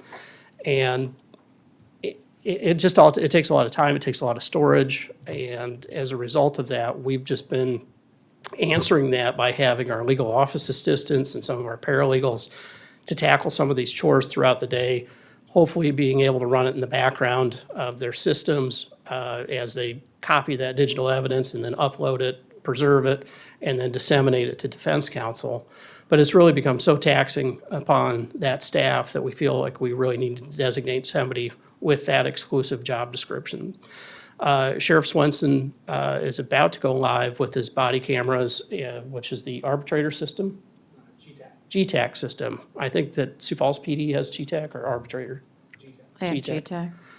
So the GTAC system is the body camera, which syncs with the in-car camera, but the in-car camera has a front-mounted, then a front seat, or front-mounted to look in front of the vehicle, a front seat camera, and then a back seat camera as well. So that's 4 videos, and they're all rolling. So when somebody gets pulled over for a DWI outside of Beersford in the county at 2 a.m, that arrest and subsequent video that's generated from that will be 4 separate video files, all lasting about 2 hours by the time the deputies completed checking them into jail or booking them into jail. So that's a tremendous amount of data. Jake Oak, our IT director and his department has done a great job of figuring out how to manage that data on the sheriff's office side. And he's still working with us to make sure that we have enough storage to keep up with that need as well. Sioux Falls Police Department already has that system in place, and it is taking us a tremendous amount of time from our paralegals and our legal office assistants. Our investigator travels around with a hard drive to go dump these video files and collect them from the Sioux Falls Police Department when necessary. So, but those are the 3 positions that we have. Our case numbers are a little bit above where they were last year, but last year was fairly horrendous in that we were up 25% in our felony filings, which, coming on the heels of COVID and everything else, the office just hasn't had a chance to really catch a breath. It feels like we're just constantly going. And I would say that, on the whole, I think that the morale of the troops is good. But I would be remiss not to mention that I've literally had personnel in tears as it relates to our insurance coverage. It is not good coverage, and it costs a fortune for some of these, some of our staff and our attorneys to be able to utilize that coverage. It's not good. So that is definitely a blast to the morale of the troops. And I would certainly ask for your consideration there, as well as these salary considerations moving forward into this budget process. So any questions at all about? Anybody have any questions? I have a question that's not directly related to budget, though. Go ahead. Tom, explain something to me. Sheriff Swenson had indicated that the judges are doing a good job. You're doing a good job in your office, I'm assuming? We definitely keep track of who's in custody. We make our bond recommendations based upon our review of the evidence that we have, of the criminal charges that we have in place, the defendant's criminal history, whether or not, and ultimately whether or not that defendant presents as a risk to the community for continued harm or danger to the community, and then whether or not that defendant presents as a flight risk. Our case numbers are skyrocketing. Yeah, I mean, they're moderately up from last year, but last year was such a significant increase. The other thing is that we forfeit bonds. I mean, well, we as a matter of the statute, when bonds are violated, we forfeit the bonds and we go make sure that those are collected. And I think that we don't have much by way of outstanding dollars as it relates to those forfeited bonds. We've got some cleanup work to do, but I think over the last probably month, we've forfeited, I think today, there was a $50,000 cash bond that was forfeited. Now, whether or not that'll be set aside, I don't know, but I think there was another bond in the amount of $15,000 that was forfeited as well. So I don't get to talk about a lot of revenues in my office, but ultimately, the judges place those individuals out on bond after assessing those risks, those two things, whether or not they're a flight risk or a danger to the community. So I think that, preliminarily, we're doing a good job of not recommending excessive bonds. We're taking a very studied approach as to how to assess those. And then the court is doing the same thing on her end. Tom? If I could Oh. follow up, yeah. Thank you. That's what I'm trying to understand. Our caseloads are up, you're doing a good job. I'm assuming the percentage of increases are kind of across board, petty to pretty severe. I know here a year ago, we had 5 murder trials, which was pretty substantial. But our numbers are down in incarceration. Correct. Do you think we are doing a good job of incarcerating those that need to be incarcerated, or are we getting hindered by the fact we don't have our own facility, the costs are through the roof, our budgets are tight, and the judges know it, and they are helping the taxpayers in not hitting their budget, but yet maybe not? And that if you don't feel comfortable answering it, I totally understand, but something doesn't add up to me. I think that the slight downturn in incarceration rates that Sheriff Swenson mentioned was a little bit of an anomaly. I think that we've been fairly consistent this year with the jail numbers.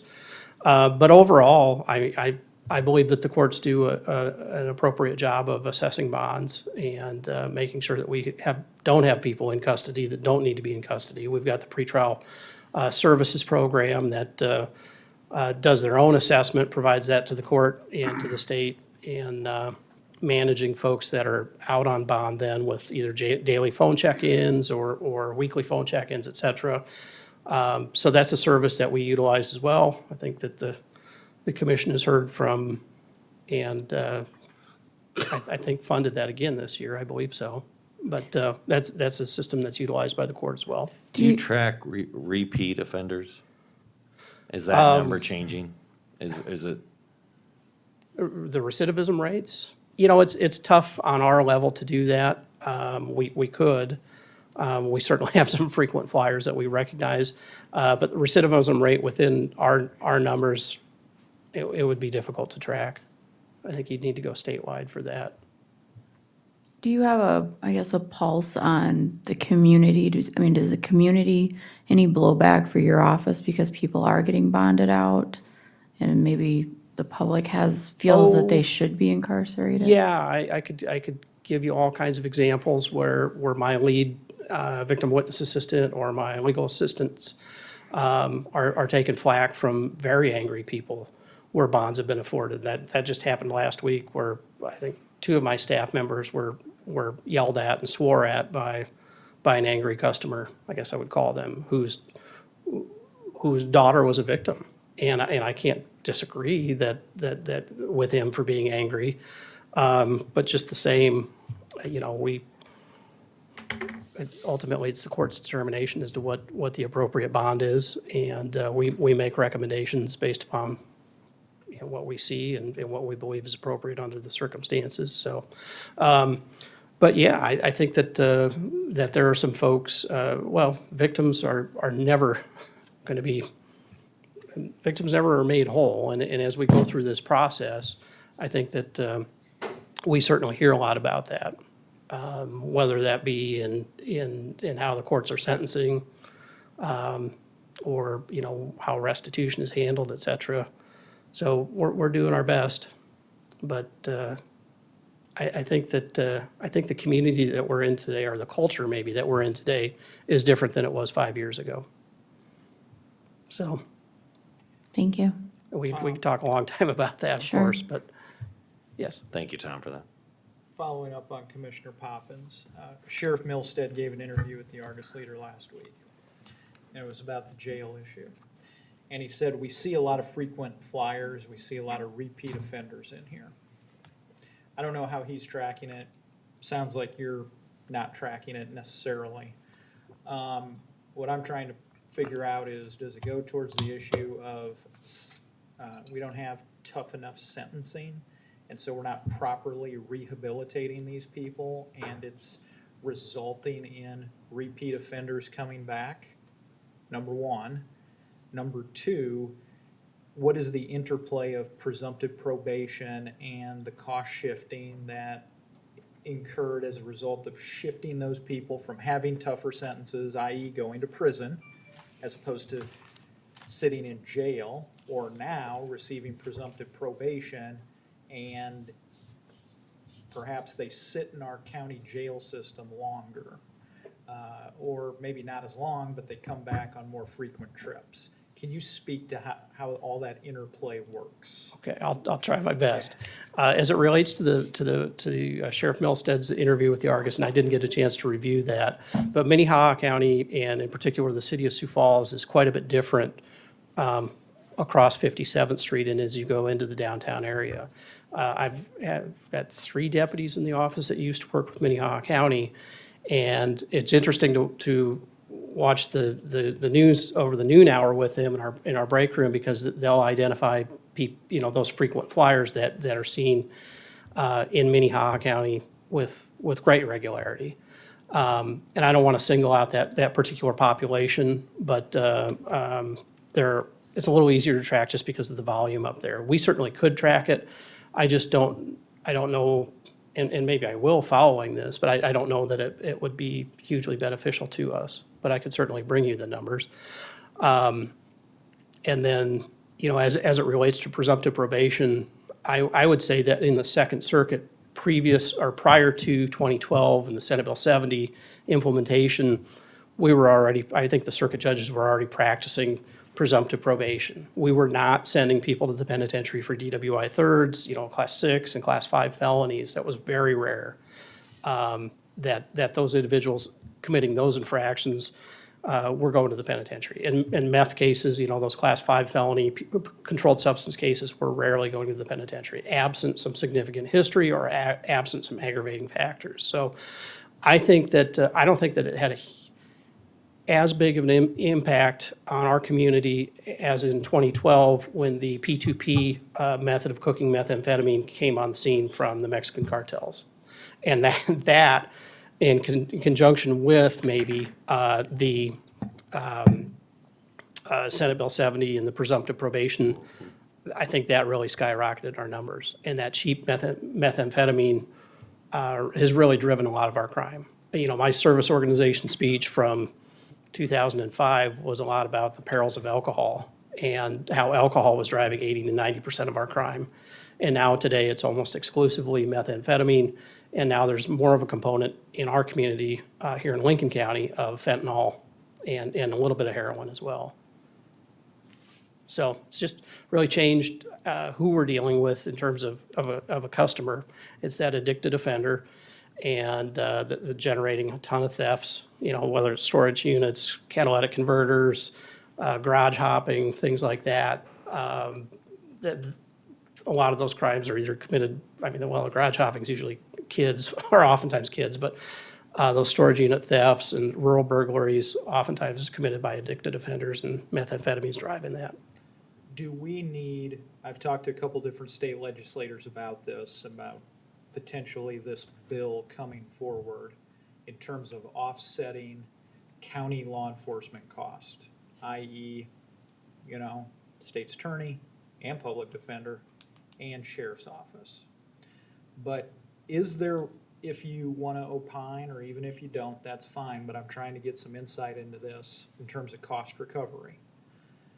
Is there wisdom in assessing, first, DUI offenders with some kind of cost recovery fee for law enforcement cost, above and beyond what's already charged? That would go back to the county, not to the courts or to the school district or to UJS. I mean, a fee that would go back to the county. I think that there would definitely be some merit to that. Sort of the user fee that the state, so the state has a $50 DWI fee currently. If the counties were to see some of that, certainly that would help to offset some of what we're doing here, because public safety, just second to our highway budget, of course, is the biggest line items in our budget.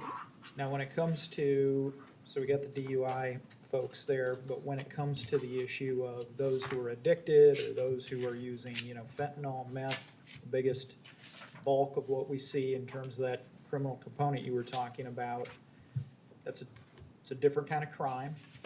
It's perhaps a different type of person in society, but is there wisdom to attaching a law enforcement cost recovery fee to people, you know, who are charged, convicted of drug abuse crimes? You know, I think that becomes a little more difficult to collect from those folks who are oftentimes quite indigent as a result of their addictions. Anything to offset, I think, would help, because we're so limited in the revenues that we have here. And of course, the burdens that are placed upon us by, somewhat presumptive probation. But I don't think, you know, in particular, our jail sentences are mostly electronic monitoring sentences at this point. And those individuals that are locked up pretrial, you know, who sit through disposition, whether that's to a guilty plea or to a jury trial and conviction, oftentimes move on to the Department of Corrections. So our sentenced offenders are mostly getting electronic monitoring sentences. Now, by contract with those offenders, they agree not to commit any crimes, not to go outside of the geo-fenced area, not to consume alcohol, not to consume drugs. And oftentimes, those folks can't make it through electronic monitoring, that gets revoked administratively. So then they'll sit out the remainder of a jail term. So if they're, you know, 20 days into a 60-day EM sentence and they, show up hot for methamphetamine, for example, the remaining 40 days wouldn't be imposed. They are serving those then? When They're not we- getting a second and third and No, fourth chance in that program? No, the courts have been very hands-off in that it's very much an administrative revocation, and they're not going to get into those fights. Yeah, and I don't think cost recovery is a silver bullet. There is no silver bullet in terms of crime control. But I think what I'm trying to get at is, and hopefully maybe the legislature will consider this, is whether or not we're keeping pace with our law enforcement cost, as well as the mechanism of how we fund it. You know, crime control at the county level here is funded by taxpayers. But we can't dip into sales tax, and we don't have fee recovery right now. And I don't think we do. I mean, I don't think judges are handing out restitution on this to go towards the county. No.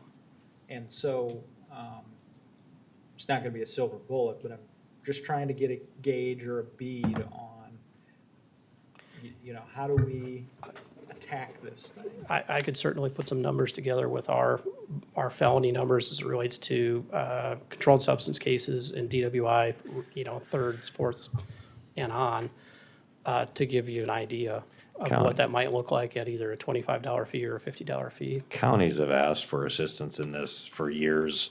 The most common was a tax on alcohol, which continuously got turned down by the state. As far as a user, these individuals, you might get a person, like you indicated, a DUI, you might have some funds. These people don't. They're stealing because they don't have the money to start with. Trying to put another fee onto them is gonna be an administrative for the auditor's office to try to put a lien on them down the road. It sounds good. I think it's a good PR thing for the state. I just don't see how it functions. The state's gonna have to, because they control how this functions, change the rules and be willing to step up and help counties pay for these costs. And they can either decide to do it through a drink tax or some other function, but it's time that they do that and stop saying that, you know, they're just going to keep voting for no new taxes. That's all fine and dandy, but ultimately there is taxes. It's coming back to the property owners that are, you know, paying for all this stuff. Correct. Just to clarify, it's the clerk of courts who tracks fines and fees, right? Not the Correct. auditors. Our auditors would track ordered costs of prosecution. Yep. Those are no. That would go through the clerk's office as well. So we assess costs of prosecution and drug testing and transcript fees and sometimes our expert witness fees, et cetera. But that would go through the clerk's office. Our auditor's office tracks court-appointed counsel fees, et cetera. Yeah, and depending on, Commissioner, your points, well, to discuss it, is that depending on how that fee structure was evaluated, who would be appointing that, and if that would be a fee that'd be similar to a court-appointed attorney, or what that would be, so. Okay.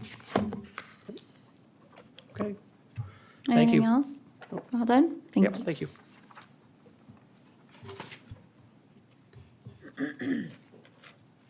That leaves you. That leaves me. It does.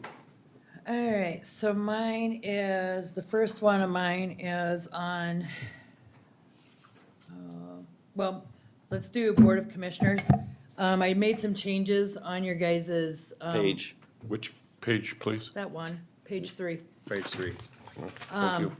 I made changes on your guys' accounts. Rather than putting everything under commissioners' fees and books, I kind of broke them out a little bit. The fees and contracts that I've got on there is for the state auditor. Publishing, I've lowered down a little bit because we did have 100,000, but it doesn't seem that it's running that high. I think right now we're at, if we were to go the full year, it'd be 85, so I lowered that down. Your supplies and materials, what that is like the rubber stamps that you need or any other little miscellaneous. Your travel and conference would be the going to Pier or wherever you go to a conference at. Training is the fees for the Sedeco.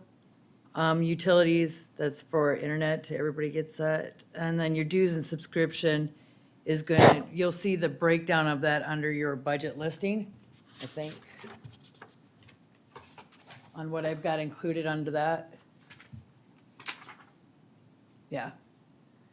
So it says that we've got Canton Chamber of Commerce for 110, Sioux Falls Development Foundation 250, Sioux Falls Chamber of Commerce 400, Sedeco and NACO 7684. So yeah, under your budget listing on the second page, you'll see the notes there that say what it's for.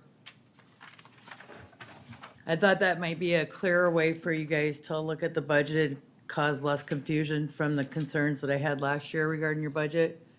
I don't know how you feel about the numbers, but you'll note, you know, the one thing that we are missing is when we do the extraordinary things. You'll see that the total activity so far for 2022 under what was commissioner fees and books is 135,661. We budgeted 60,000. So I have the concern there. And that, what it used to be is a catch-all for the unbudgeted things that you guys would decide to do that was a fee associated to it. So I don't know if you want me to add another line in there, and what do you want me to name it? How do you want me to track it? I can put it under fees and contracts, because basically that's really what it comes from. But I know that the 30,000 under fees and contract is a for sure, because we have the audit every year. If you want me to increase that number, then I can do that. Sherry, we don't have anything in here for mileage compensation. Nope. We took that away a few Yep. years ago. You did. I would like to see us explore bringing that back. There are many things that we drive to that are obligations that we have. And I think that commissioners do deserve to at least be compensated for some of that mileage that they incur. Okay. I don't think we could go back to find out, we took that away about, what, 2 years ago? 2 or 3, yep. Yeah. What do you want to put in there for an amount? I would look at what we were spending before and see what that is and go from there. I don't have a number. Okay. So what about fees and contracts? Do you want me to increase that by anything for the things that come up, or how do you want to handle that? Do you expect it to be higher? Oh, well, I expect it to be higher than the 30,000 because that's just for the audit. Like I said, the dues and subscription was formerly known as commissioner fees and books, and that's where you would put everything into. And so far through June, or is this March? June or March, we are at 135,000. So you're almost double what you budgeted. If we bought the bank building across the street from us because we wanted to move our administrative folks over there and we wanted to retrofit this courthouse to be more courtrooms, where would that money come from? I would say we'd probably have to do a budget adjustment under buildings and grounds. Okay. Well, sure, if you need to adjust that number it doesn't make any sense to have it be too low. Well, and that's kind of what I'm thinking, but should I go with, it looks like it was 125 in 21 and 135 so far in 22. Do you have something specific in mind, or? I don't. Okay. This is strictly what you guys passed, and there's no budget for it anywhere else. What, you want to put it at 150? For that, just the fees and contracts? Yeah, Okay. What did you say, 150? 150. That doesn't mean you spend it, it's just a budget number, a projection. Well, it's an authorization, or not an authorization, but it's a number, and it saves you from having to do a budget adjustment. Supplement. Or supplement. Later on. Correct. Yeah. Yep. All right, then I put 230 in for contingency transfers. We didn't quite go that high in 21, but I think that's just a good safe number. Elections, we don't have an election, knock on wood, in 2023, so basically it's just our maintenance contracts and things that we have got. That's how we've typically budgeted it on an off year, is just the maintenance. And some of our maintenance comes from this election cycle. They do us a maintenance at the beginning of the year, so it's always a year behind. That's where the 14,000 comes from. Okay, so I'm not gonna go into all the small accounts that I have to do, like the judicial, predatory animal. I think that it might be more useful for you guys to look through those numbers, and then we can talk about them later. But the auditor's, budget is 14,000. And that's for repairs, maintenance, supplies and materials, travel and conference, training, utilities. I've got the travel and conference in there for the 2-3 conferences that we have to do a year. You're on page 7 now, right? I am, I'm sorry. Yep, page 7. So that is that part in a nutshell. So just to go over some things on the revenue, CPI this year is 3%. And our preliminary growth number is 5.5. So we're looking at an increase on our tax revenue of 8.5%. And that's where you'll see on that first page where I get the current property taxes for 15,488,704. And if you have any questions on any of the revenues, the medical cannabis, we've got the second half of the license coming up. I think we got 3 or 4 of them. That's why we've got the 75,000 in there. Otherwise, everything else I've just pretty much maintained.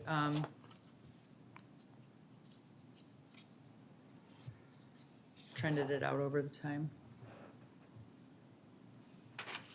So our budget process, what we have to do is I need to get a number then I know nobody wants to do this number, but I need to get a number for wages. The numbers that you're looking at right now in the book, you want a close to correct number and they're not. I mean, our wages are just with the step increase. So to get it more comparable, I think we need to have an idea of what you guys are thinking that you might want to put in there.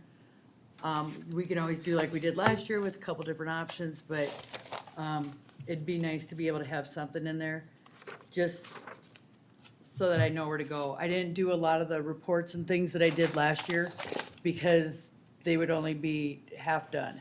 And I didn't think that was fair reporting on half numbers.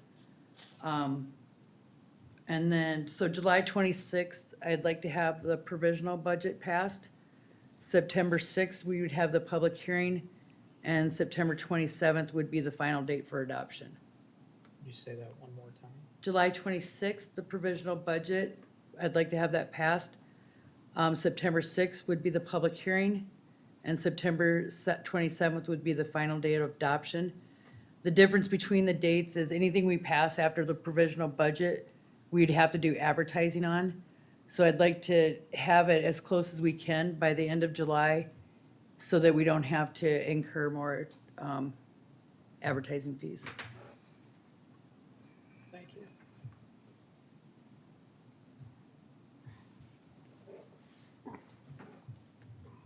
Any questions on the first parts of that? What are the thoughts of the board as far as what Sherry just asked us for, as far as a number to put in there as a starting point?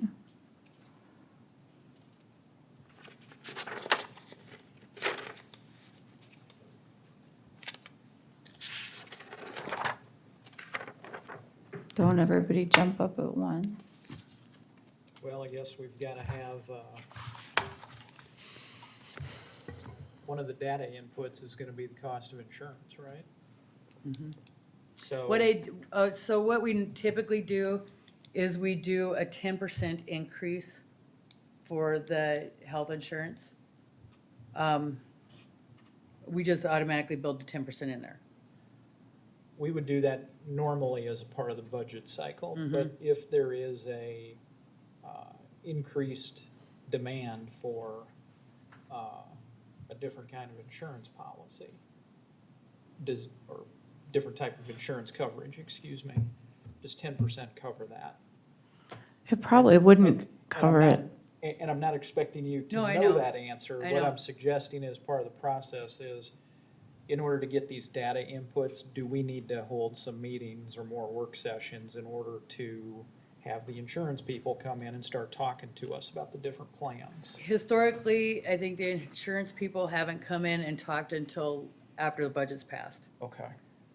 So if we're thinking on that lines, do you want to budget for a higher increase?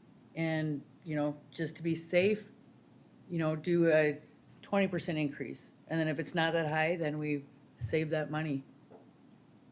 Because they're gonna want the employees to fill out applications so that they can give us a number. And I don't believe, well, I guess historically, we haven't done it till October, November. Do you think that maybe historically, we've done it the wrong way? Nope, that's my understanding is how we had to do it. That's, Yeah, the we- sooner they would get it out there because of the data that they had to build it off of. We've had those discussions too on why we can't get those cost estimates when we're doing our budget. They were more accurate the closer to the end of the year you get. Okay. So, I mean, I think in that case, if you're, and I can talk to Julia quickly tomorrow and see, switching insurances, what it's looked like over the last couple years, if it's gone. Typically, what I've seen is you switch an insurance, they give you a better deal for the first couple years, and then the third year is when it goes up. Well, there's gotta be some historical data, but also, I mean, we could That's put what they would 100% in there and Right. be safe, but You buy the. from a budgeting point of view, Right. from a public policy They're point of view, that selling doesn't make insurance at sense, low it rates. seems like. Well, I would say that if you're thinking of that, then, I don't know how the insurance could cost us any more. Well, and than you what it know, does. last time we did this, we had people, Julia came in, we had people, what do you want? Do you want this policy with these better benefits that's gonna cost you more? And it was kind of a split right down the middle, if I remember right, on the Well, numbers. And last year when we budgeted it, you have to, well, in the last 2 times I've been part of the budget process, we budget 10% and it's never came in that high. Last year, I think it was 6. The year before that, it might have been 8. So, I mean, I think the 10 is a pretty good, I hate to say it, fluff number in the first place. Okay. But our insurance is is not what we would like to have for our employees. Everybody admits that. Right? So it's gonna cost us more money, so Well, rather than maybe. quibble on that, why don't you put up 15%? If we don't need that, we don't need it. And then that gives us a little cushion on that. You asked about wages here. We quibbled last year that a step increase is worth about 2.5%. So beyond the 2.5%, where do we want to end up? We got ample data that our neighbors to the north have amply compensated their employees, and that this year they're going to, in addition to all of that, give a 5% increase. So the question always comes back is that an increase? Well, that's a natural thing. I look at that as just a natural thing. I mean, that's what you got. It's a step increase. So how much on top of that do we want to go?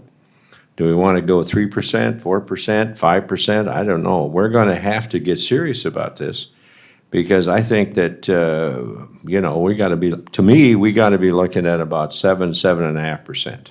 There's, in the conversation that we've had tonight and the conversation that Julia had, there's a couple things that were revealed to everybody in the public, to our employees, and to people potentially applying. We are underpaid and over cost for our insurance. So, Yeah. I mean, she was saying that it was 17.5 to get it to be comparable to everybody else. So, I mean, it's completely up to you guys, but I think if you're going to say 5%, are we moving in the right direction? No, we're going backwards. If I may, Madam Chair. Go ahead. I think the question that I hope I raised, and I'm gonna make it a little clearer, I don't think we get to wait to budget time to make an adjustment. We're behind today, we're behind farther and farther. We are on the risk of losing quality individuals throughout the courthouse, administration, highway. The opportunity for them is immediate elsewhere. I think it would behoove us not to do something as fast as we can to rectify that. Are you thinking, Commissioner Poppins, of what Minnehaha County did when they they gave that 10%? We are in a market economy where the market has blown past us. And if we don't, and we need to explain it to the taxpayers, so they don't think that we're just frivolously spending their money, but they require services. To do that, we have quality individuals. I am even more concerned about losing the people that we currently have than trying to recruit the people that we need for the future, because today is immediate. And our budget is for the future, and I hope that we make adjustments not only to the wages, but also to the insurance and other benefits, so. Well, I don't disagree, Commissioner Poppins, at all. I mean, I could see that if you're talking about somewhat of a compensation or bonus situation, which many, many employees are doing. For example, Gage Brothers just gave about I think it was about a 10% to their one-time fee, just to compensate for the inflation and compensate for increased energy costs, et cetera. And that's another story, but I'm looking at what we were gonna put down for a budget increase next year for our staff. If I could, that would be dependent on what we would do immediate. So if we would do nothing today, you're talking 12, 15% in my mind. If we do something immediately, that could be reduced by what we do immediate, so. Okay. So what adjustment, if any, do you want Sherry to make to this current budget? So that we're not gonna take any action tonight, but what generally, is there a consensus? I'd say a minimum of 7 to 7.5%.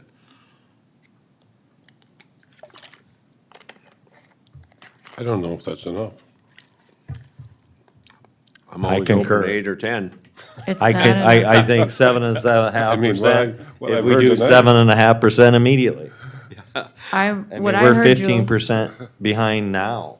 What I heard I don't Julia like say- it, it is what it is. We're 17.5% behind now, and you have to remember that those numbers are a year behind. We're 17.5% behind. Correct. It's $2.1 million.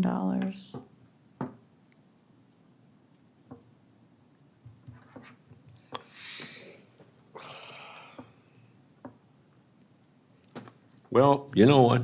They're worth it. When you stop and think about it, we're supposed to be in charge of this operation, and the best thing that we can put out is our employees that take care of all the responsibilities that counties have. And we don't have any complaints. We don't have anybody. We're doing a good job. People are satisfied with the services they have. I'm kind of trying to figure out, Commissioner Poppins, how we take the immediate situation and then build back into our budget.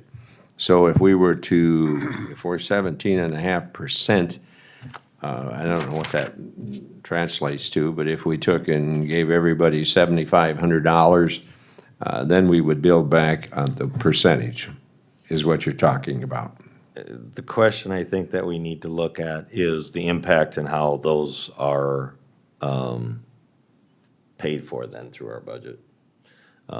We are sitting on some ARPA money.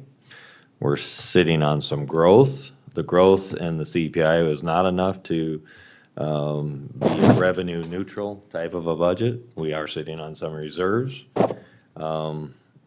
Reserves, I think, are a vital part of functioning government and for the emergencies that come up. I would hate to say that we will just drain reserves until there's none left. The fact of the matter is, we're a dynamic county growing extremely fast. And the people deserve services. And those services costs, every time we delay, go up and up and up and up. We're looking at doing a public, or a courthouse, possibly a jail. We're being told by the experts that month by month, it goes up 1.5%. So in our deliberation over the years, we've cost the taxpayers substantial amount of money. So hate to say, use the analogy, digging my heels in the sand. It's time that we act. Do you have? And if it means more and more meetings to the public, I'd gladly do it to explain it to them. But we have to have them be able to understand what we understand, that our costs are going up, the services are in demand, crime is skyrocketing. We need to have deputies out. We need to have individuals in the state's attorney's office to handle that. And that's just the variable costs. We have substantial fixed costs that are staring in the face that we have to address as well. Do you have a number in mind? Not until we actually discuss how we're gonna pay for it. We need to discuss if we're going to use reserves or if we're going to have a conversation of that unpleasant opt-out. Sherry, the ARPA money, that can be used for wages, correct? Well, what I would like to do is, I was gonna discuss this at the next meeting, but since we're not, we can discuss it now. The secretary, or the treasurer said that everybody that got the ARPA money can take $10 million and put it into their general fund as lost revenue. We can state that $10 million is for wages, and that will increase our cash. It will cover the budgets that we already have set. What was our, wages was $11 million last year, so that $10 million, or this year, so the $10 million would be cash sitting in our bank with no strings. And then we'd have the 1.9 that we could actually use for other things, and I was gonna prepare my thing for you next week, and I'll have more on what we can put that on. I mean, if I was simply to ignore how we pay for it, Commissioner Schmidt, I would say that we are 7.5% immediate and a 7.5% plus a step in our budget. And that still leaves us behind. Well, I think I'm just thinking out loud, but if CPI is 8.8% right now, like Julia said, why wouldn't we give people that? And say, round it and say, whether it's 8.8 or 9, and then that would be something for immediate consideration, possibly at our next meeting, and then build in another 8 or 9% into this budget so that we have a talking point or a starting place at least. I hope we can do that, Madam Chair, because as much as we would like to say we're gonna recruit, I have a small business. I worry more about keeping the people that I have, and I have an ongoing ad for people to come in. They're not coming in. I'm just hoping I keep the people I've got. And if we don't do something immediate to keep the people we've got, that's the bigger problem. Because we have a wonderful staff, and they'll figure out how to do it as long as we have the staff. If we don't have the staff, they can't do magic. So what number do you want Sherry to put in the budget? Again, what can we pass immediately? If any. Well, we're not taking any action on that tonight. I know that. So So- I can't tell you budget because I don't know if we're going to do anything immediate or not. Okay, well, we need numbers to work with. Right now, there's nothing in there. Can't we just say 10% tonight? You can say anything, but we Put have, 10% in the budget that we're working on and then talk about what to do in the immediate, maybe at the next meeting. That'd be a good idea. That would be Okay. a suggestion. I like that as long as there's a consideration of doing something before this next month is up. So let's do that. Let's put it on the agenda to talk about for doing something immediate. Commissioner Aaron's, any thoughts? I know a lot of times I'll have silence from you until it's time to vote for the budget. We need to participate in this, I think, on everyone, so we don't get to the end day and then have to try to figure out how to get this done. Well, I think you have the votes without mine, but here's my question. What services are at risk of not being delivered And what is the quantifiable data that you're using to make that statement? Which ones, which positions? Are you saying 100% of all positions are at risk because we haven't given a mid-year increase? Are you saying 50% are? Are you saying 5% are? And then I think what the public would like to know is, okay, well, detail for me then which specific positions, because essentially what I heard you saying is, we're gonna lose people. Well, who are these people? We don't need to know them by name, but do you have quantifiable data, concrete data to show that? Or are you just going off of griping and complaining? No, I'm going off of what our HR director had in statements tonight, the workforce that's out there. And unfortunately, the information that you are asking for, we will never have until it's too late. Well, I disagree. I think large organizations typically are able to assess that kind of information through surveys, through sensing sessions, through confidential surveys, those sorts of things. You know, it's a very typical tool that's used in organizations to make those assessments. So we could find that out. It's just a matter of, do we have the willpower to actually ask the question, gather the data, and take the measurement? I agree with that. Do we have the time? Do we have the resources? We have our counterparts in other counties, referencing Minnehaha County. They're doing these things and have done them very quickly and before we have, and that is why now we are 17.5% by statistic behind.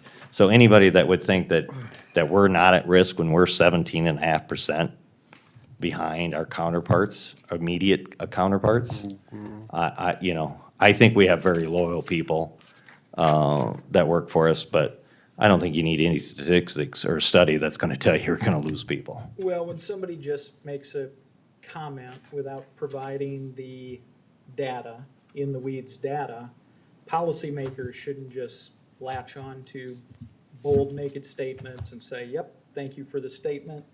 Let's make a multi-million-dollar decision on that. Now, some can, I prefer not to.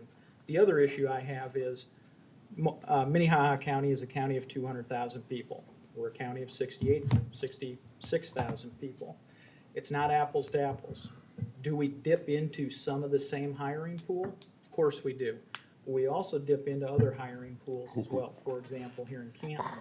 I mean, for example, can you tell me, and percentage-wise, where all of our workforce lives today? Well, we could if we just asked our HR director. Yeah, and so I think that. So if you're asking, will I support, if you want to do a study, sure, who's gonna do the study? How much is that study gonna cost us? And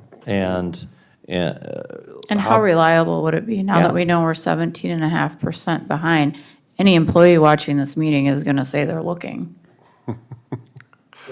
But there's a difference between looking and leaving. But I think if we get up to market, we're not only gonna retain what we have, but we're going to invite more people to come in. And Julia did state that we are not having as many applications come in as we have had. And that's the other half of the problem. So if these people, whoever these people are, do leave, and we're already having recruitment issues, and they've got increases all around us, is it gonna be any easier to recruit then if our workforce is leaving? Well, I don't know. I mean, for the last 4 years, I sat on this board and heard that we have recruitment problems. And 3 years ago, we were 4 years ago, 3 years ago, we were comparable. 2 years ago, we were comparable. Now this year, we're not. So, I don't think those so I'm not taking that at face value. Because in the years that we were comparable, why didn't we have these issues? Or did we have these issues? So that's my concern. If So I may, don't- Commissioner, we had heard a statement that we just got 911 after a long lengthy period of fully staffed. We're sitting in the highway department 4 down. Yes. We may or may not have finally filled a position that we advertised up in planning and zoning for how many months? Year. A year, thank you. So the data's there, it's happening. It's real life and what we're facing. And these are, every position in this system now is highly desirable, from secretarial to cleaning to a truck operator to deputy sheriff, state attorney's office. Every position is desirable if the person's a quality individual. Well, in And again, I am more concerned about right now, and I'm not asking for 15% today, but if we don't do something immediately, we're gonna come to next year, January 1st, and it's not going to be, 4 people on the highway. It's not gonna be one person here, not gonna be one person there. There will be exodus, and I am not gonna be the one. I will sit here and tell that I believe, in my years of experience, we have an issue. I don't need to go to a study. We need to get done. I guess I was kind of looking at my figures, you know, I know that educators certified in this county got approximately a 6.5% increase, and non-certified about a 10%. And they have better insurance than we do. So, I mean, we have to have somewhat of a starting base there. The insurance thing is what really scares me. It just sounds like we don't have a very good plan. And we don't, as a result, we don't have many people in the plan, and that hurts us. That's what, this is meant for a little levity, but when Mr. Golden told me that one of his recruiting tools was the referring of the Sioux Valley Cafe as one of our bright points to recruit people here, I thought, we're pretty desperate to show them what we got to offer.